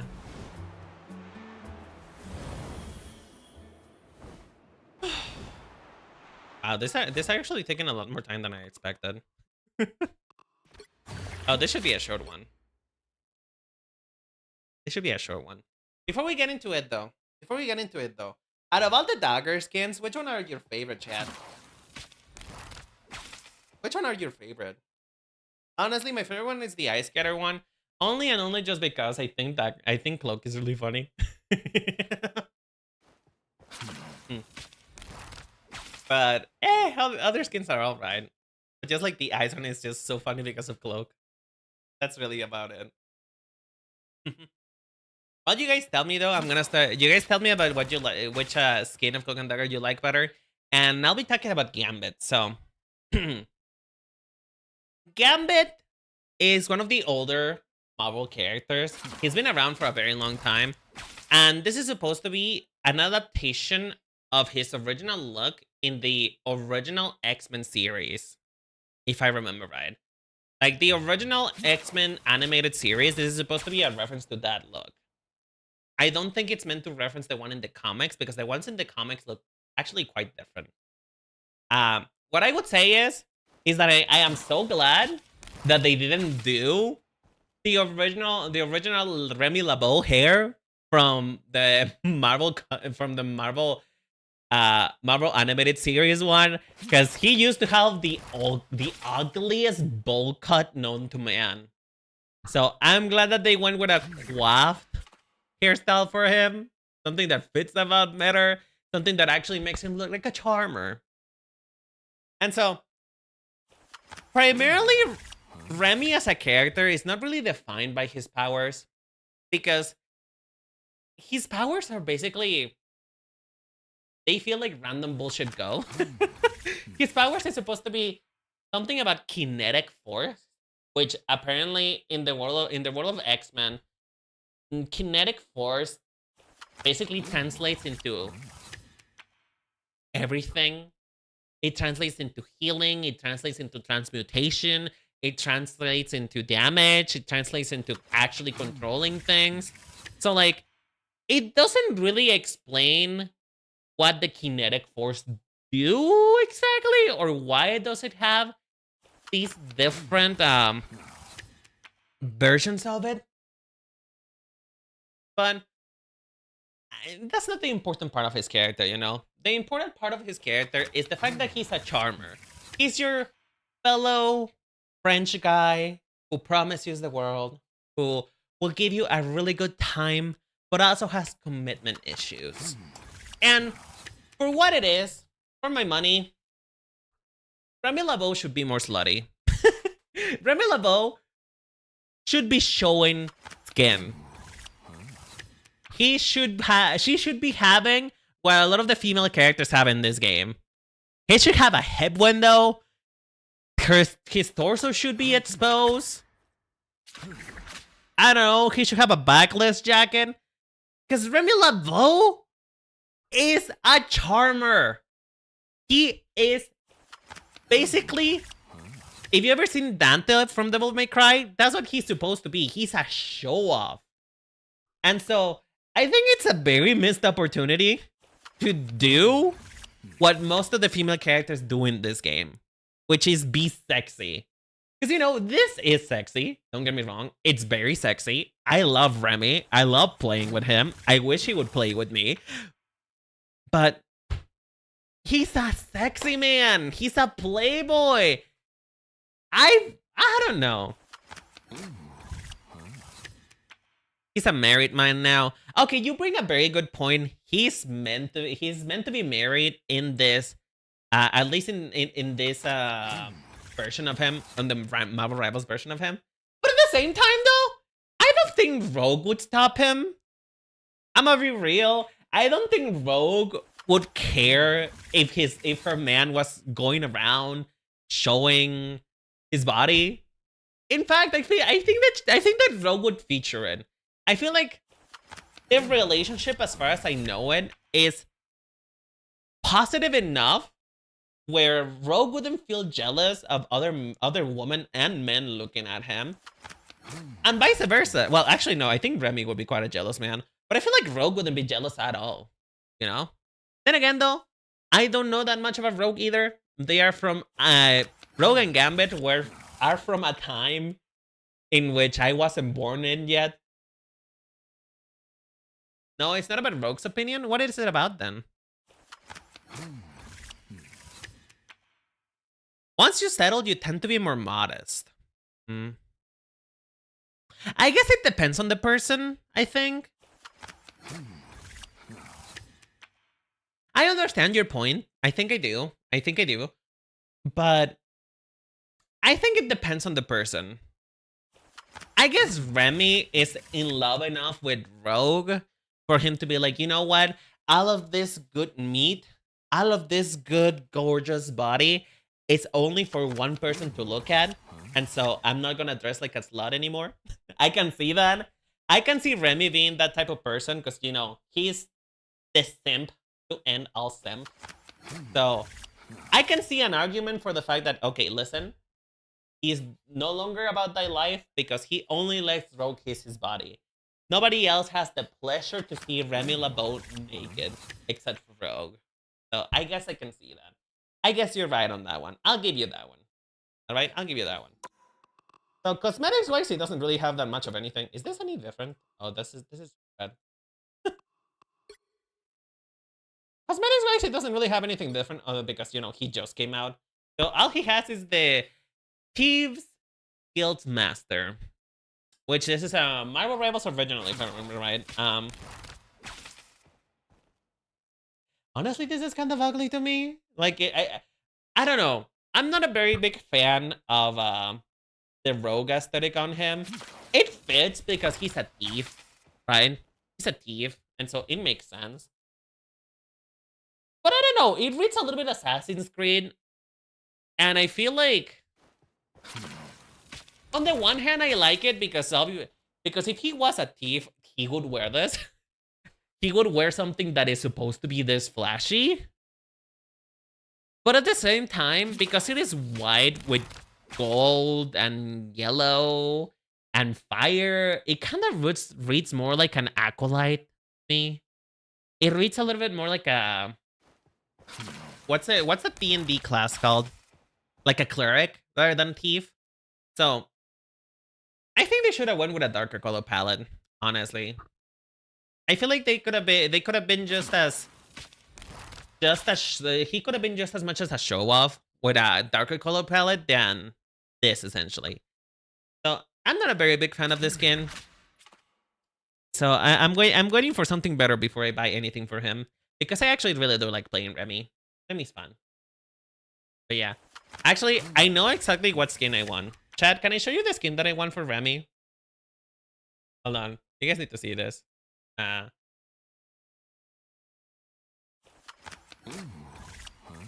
Not to be not to be that bitch. Not to be that bitch.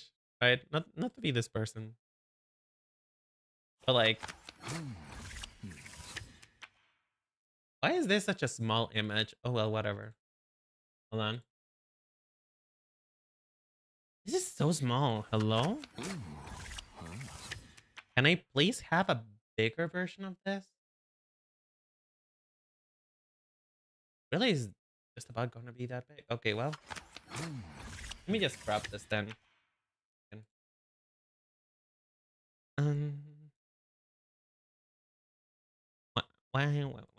Okay, there we go. There we go. So, if you guys ask me what skin I want Hellfire Gala Gambit. I want Hellfire Gala Gambit. Because this is what, to me, this is what Gambit should be. A show-off playboy who knows he looks good, who knows he entices the girls and the gays, and he takes advantage of it. Look at the body hair, baby. Look at the lovely treasure trail that you can see just sticking out a little bit. As the kids say, the cum gutters on the side of it. I can't believe that I just uttered this word. But this is, to me, this is quintessential Remy. Listen, this is quintessential Gambit to me. This is what he should be doing. I want this. Marvel Rivals, please. This year, I know you're going to be doing Hellfire Gala again. I hope you do. If they do have Hellfire Gala Season 2, please give me this. I will give you every ounce of money that I have. I want Hellfire Gala Gambit. And also, I think Rogue looks cute on Hellfire Gala too. I know. Rogue looks actually... I like this outfit for Rogue. It doesn't read summer. Question chat, do you like this skin for Rogue? Because according to this, is a summer style guide, but this doesn't read summer to me. It reads almost winter-ish. It reads a little winter. Just because of the material of the outfit.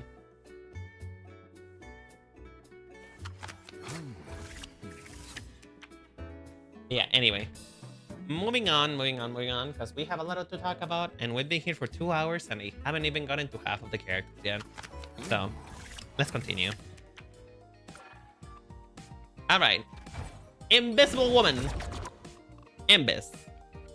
This is the wrong screen. Whoops. Invisible Woman. So, Invisible Woman has the same thing that I've been talking about for a while now with superhero suits, which is they're not really meant to be an expression of the character as much as they're meant to be just, you know, we must see their body. We must see every curve, every hole, every muscle of the body must be in display. So that is pretty much present and prevalent with Invisible Woman. So I don't really have that much to say about her base skin. It's a relic of the past. It's what I called this is what I call a vestigial character design, which is you do this because it was already there. not because it is something that does more, you know. If we were to say, if I were to say this about another character design, it will be my own model. For example, I am a fashion doll,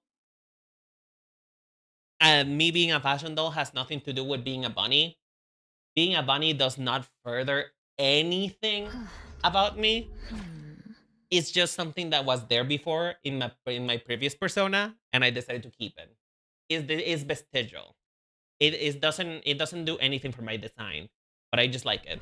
And you know, it's a fair point to have that a lot of character designers can and should have the one thing, the one piece of the character design that is just there because it looks cool. It's just there because it is something you find attractive or you like. And you know, if it must be that she just has a simple suit, then it's okay. It's fine. I don't mind.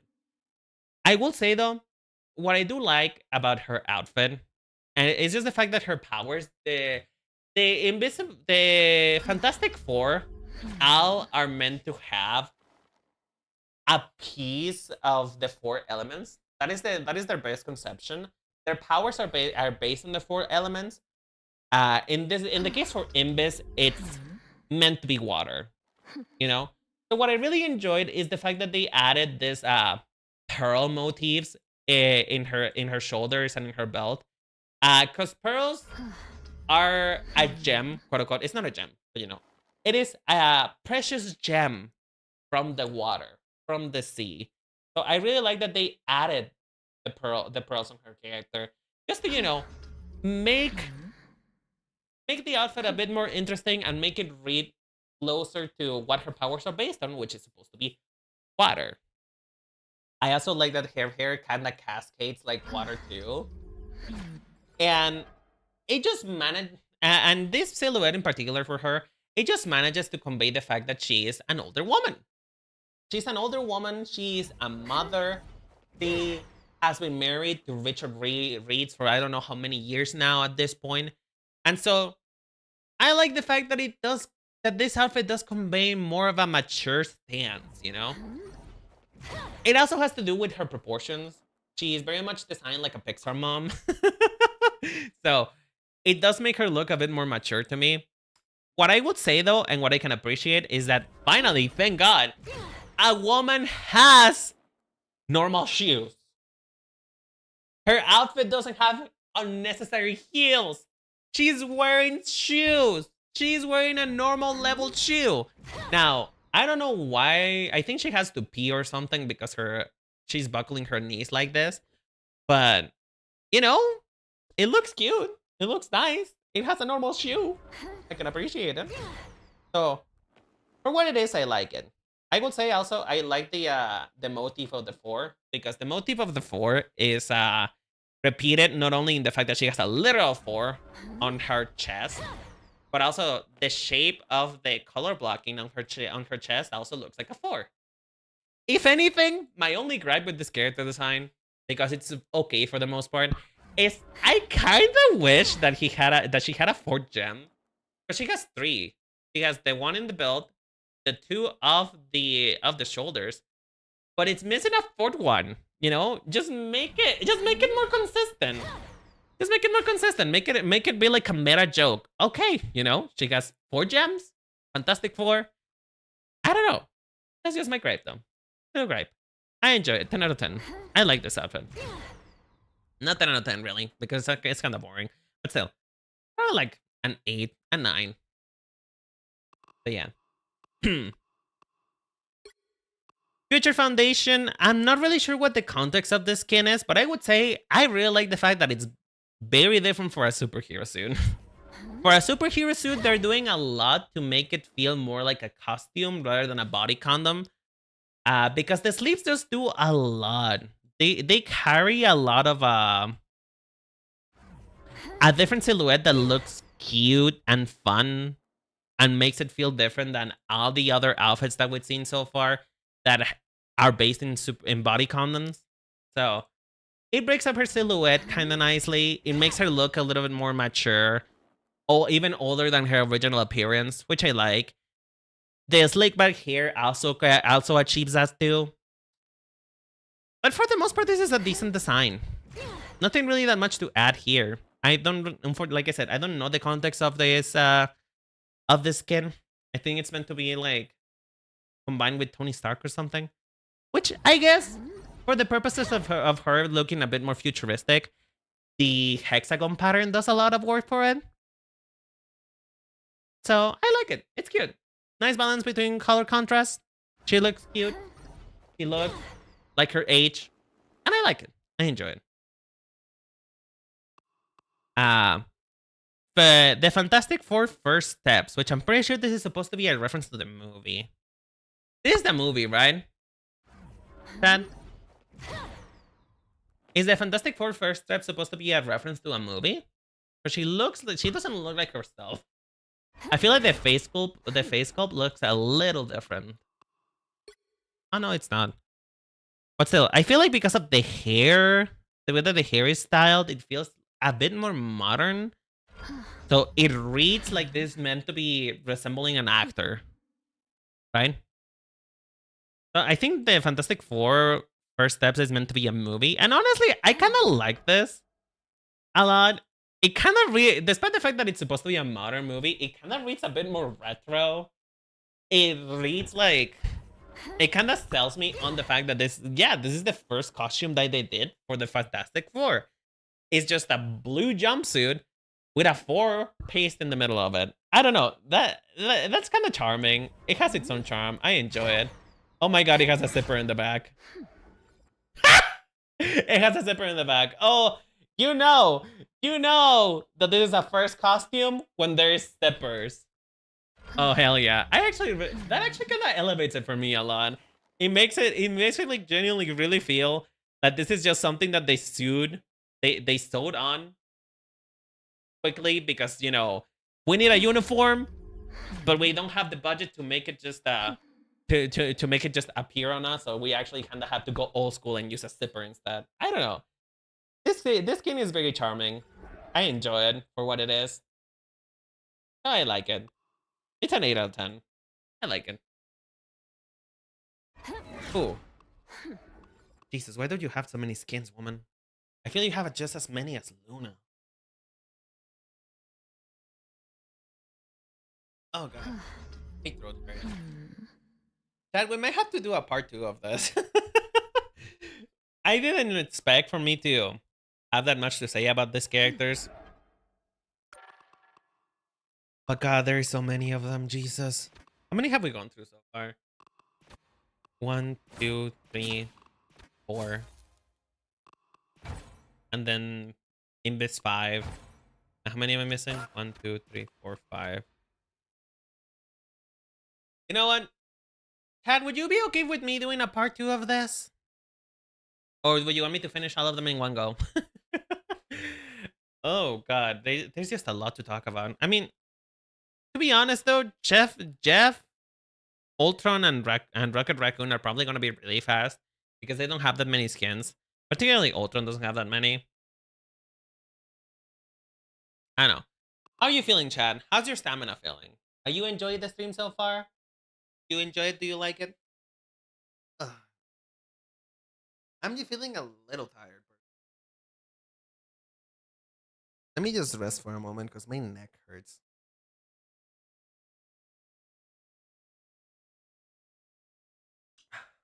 I think I might have to do a part 2 because I'm generally feeling a bit exhausted. So, you know what? Let's finish Imbis and we'll talk about Jeff because Jeff is going to be super quick. And after we finish Jeff, well, we'll see how I feel. Okay? I think I just need to do the skins faster. So let me do the skins faster. Because technically the skins were not supposed to be taking that long. But you know, I cannot keep to my promise apparently. So let's do this quick.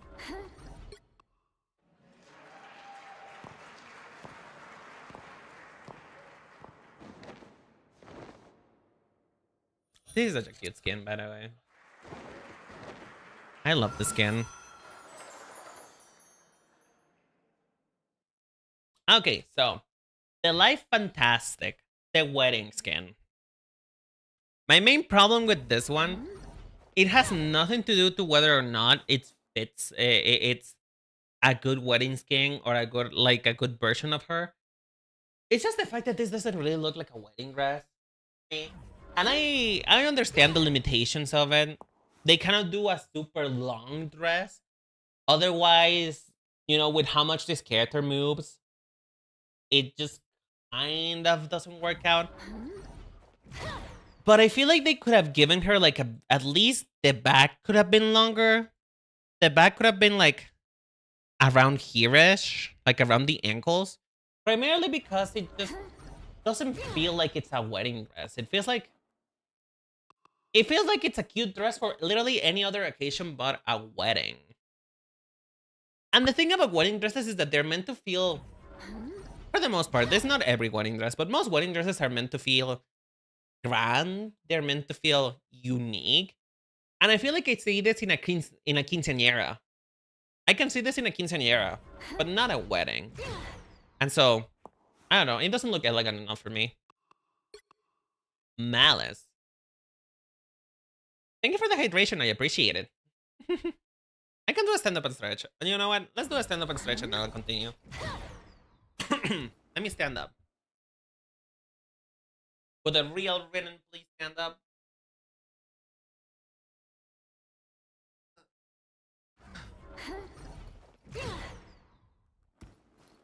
Outfit aside, I love the promotion for the game. You know what it is? I feel like they need to do more. Now that Rogue and Gambit are actually around, they need to do Rogue and Gambit wedding skins. They really need to. They teased us with it. They teased us with the wedding skin for Rogue and Gambit. They teased us with Rogue and Gambit, the wedding skins. They teased us on it. I want them. I want my skins. I want my wedding skins for Rogue and Gambit.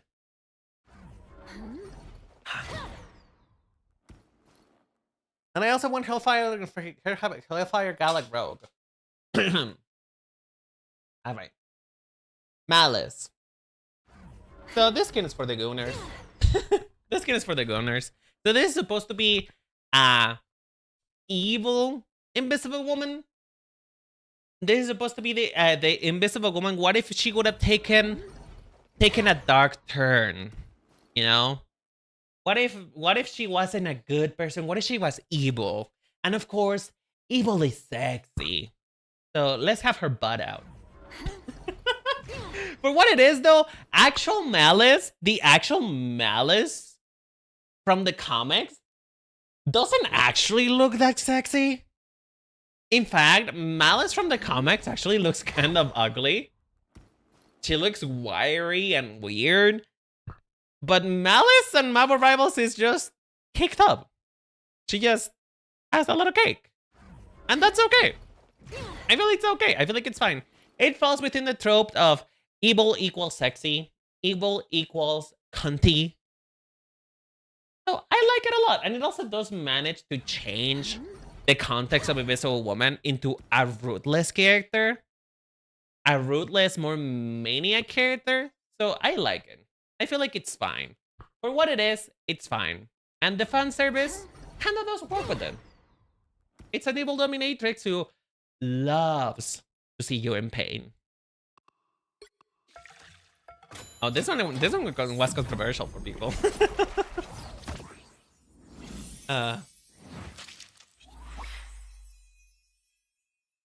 So this one is controversial for people. Disappear in Desert. This one is controversial for people because it's a cute Sue skin and it follows the same vein, the same silhouette as the wedding skin. But I'm gonna be honest, I feel like it's okay. Listen, is it wrong for a woman in her 40s to love ruffles, to love a big skirt? Is it wrong for a woman in her 40s to want to look cute? I don't think so. I feel like she has the freedom as a woman to dress in whatever way she wants. And also, Now, she's not a real person, right? She's a character. And to me, I know that you wouldn't normally think that a woman in her 40s would be dressing like this. A woman with kids and a family and home wouldn't be dressing like this. But at the same time, as far as I know, Susan Storm is a whimsical person. She's not like she's mature, yes, but she has a little whimsy to her. And I feel like it's okay for a woman in her 40s to just dress cutely. And in case you failed to notice, this is not necessarily just a cute skin. This is a pinup skin. Primarily, I'm gonna do this so that you can see it. The reason why this is a pinup skin is because, as you can see, when her skirt flies, she has garters. This skin is supposed to promote you upskirting her. It's supposed to promote you getting a peek to her skirt. So I think it's fine for Sue to dress like this because it doesn't miss that part of the fan service of Sue of having a big butt. And if anything, to me, this reads as something that she would wear in the bedroom for Reed, for Mr. Richard Reed. This is their version of lingerie, you know? So I feel like it's fine for this appear in this art. I think this appear in this art just because I am biased and I love big puffer skirts. And just because I don't feel like it's that big of a deal that Sue is wearing something a bit more cute, it's a 10 out of 10. I don't know. Just me.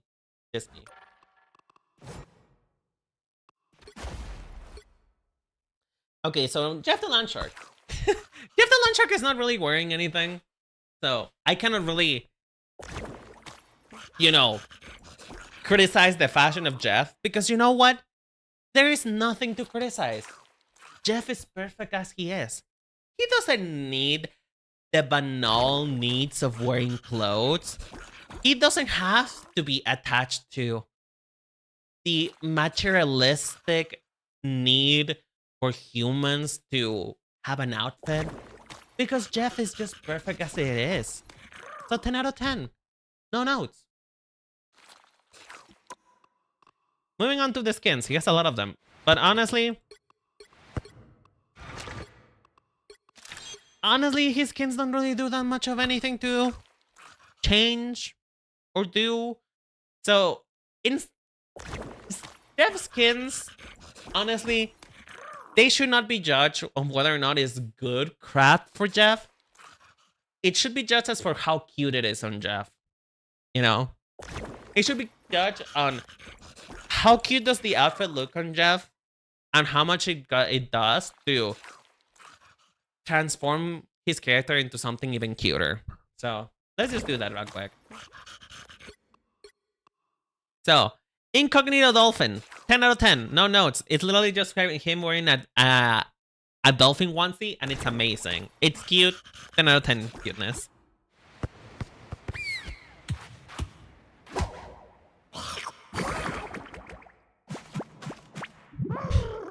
He's so cute, I swear to God. Sunshine Landshark. Honestly, the flowers are a little bit too much for me. I feel like it kind of muddies the look a little, but it is cute. I like his little hat. His little bucket hat is adorable. The fact that they turned him into a different type of shark, a brown shark, is honestly kind of ingenious. And look at his little sandals. Look at his little sandals. You cannot tell me this is not a 10 out of 10 skin. Look at those sandals. Look at it. He's so excited to wear shoes. He's so excited to wear shoes. So it's 10 out of 10 in the cuteness scale.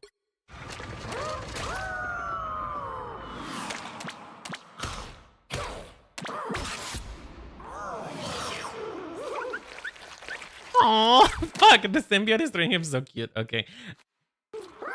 If you guys didn't know, I'm gonna tell you a fun fact about this skin. If you guys didn't know, Jeff has canonically been a host for Venom. And apparently, Jeff has been one of the only characters who have been a host from Venom to have like 100% compatibility with the symbiote. So, do with that what you will. This is amazing. He just looks adorable. Look, who's my little murder machine? Who's my lovely little murder machine? You are. So yeah, I like it. It's lovely. 10 out of 10. Cuddly fossil fin. Honestly, it's just Jeff in a snowsuit. But who doesn't need Jeff in a snowsuit? Who doesn't need Jeff in a snowsuit? It's so cute. 10 out of 10.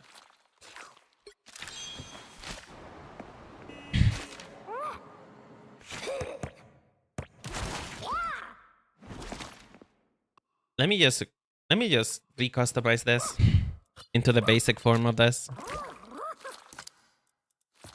Okay, there we go. I think this is the basic part.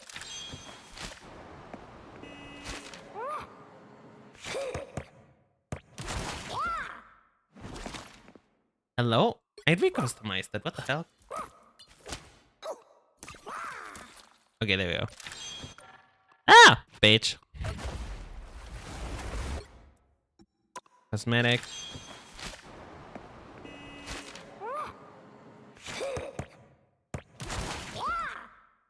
Girl, okay, whatever. It's gonna be what it is. I keep customizing it, but it doesn't change anything, so whatever. It stays like this. Whatever. So, business chart. This is Jeff if she was consumed by the unfortunate truth of life that we all need a job and we all hate having a job. So, honestly, as a representation of what being in real life is, just the unfortunate circumstance of capitalism, this is a 10 out of 10. No notes. He looks really cute. And he also looks just as stressed as I was working at customer service.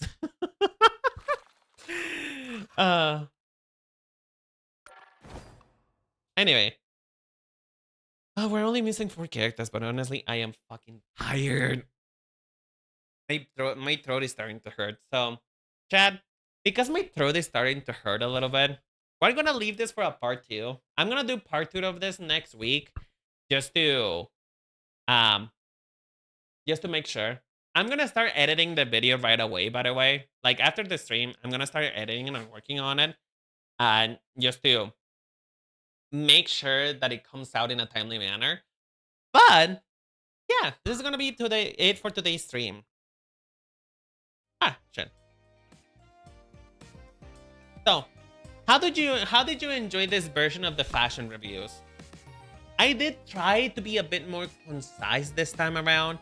I know I kind of failed in the middle of it because, you know, I started getting like I started getting excited and getting autistic for character design again because, well, that's just what I like. That's just who I am. But what do you think? Did you enjoy it? Did you enjoy this version of fashion reviews better? Something a bit more, quote unquote, locked in? Because I don't know. I feel like I did a pretty good job. You tell me. You tell me if I did a pretty good job or not to be concise and what's it called? What's the word? Minute? No. Succinct. So yeah. I hope you guys enjoyed the stream today. I really enjoyed doing it. I'm gonna do part 2 next week because I really wanna get this done. And I'm not even sure how I'm gonna tackle the DPS category. Because the DPS category is way more characters than this. So who knows? I might have to keep it to base character only, if anything. But yeah. I hope you guys have a lovely day, lovely night. I'll see you guys next week. Take care. I think you gotta pick favorite DPS. I might have to do that, honestly. I might have to do that because the DPS category is so big. I don't think I'm gonna be able to cover it all. Have a lovely day, lovely night, Chad. I love you so much. Take care, and remember that the Cherry Bomb Blossom Boutique was a place. Postplayed, poor Wanda. Basically Wanda. It would be the only character because the DPS I enjoy the most is Wanda. Anyway, I'll see you later, chat. Take care. Bye.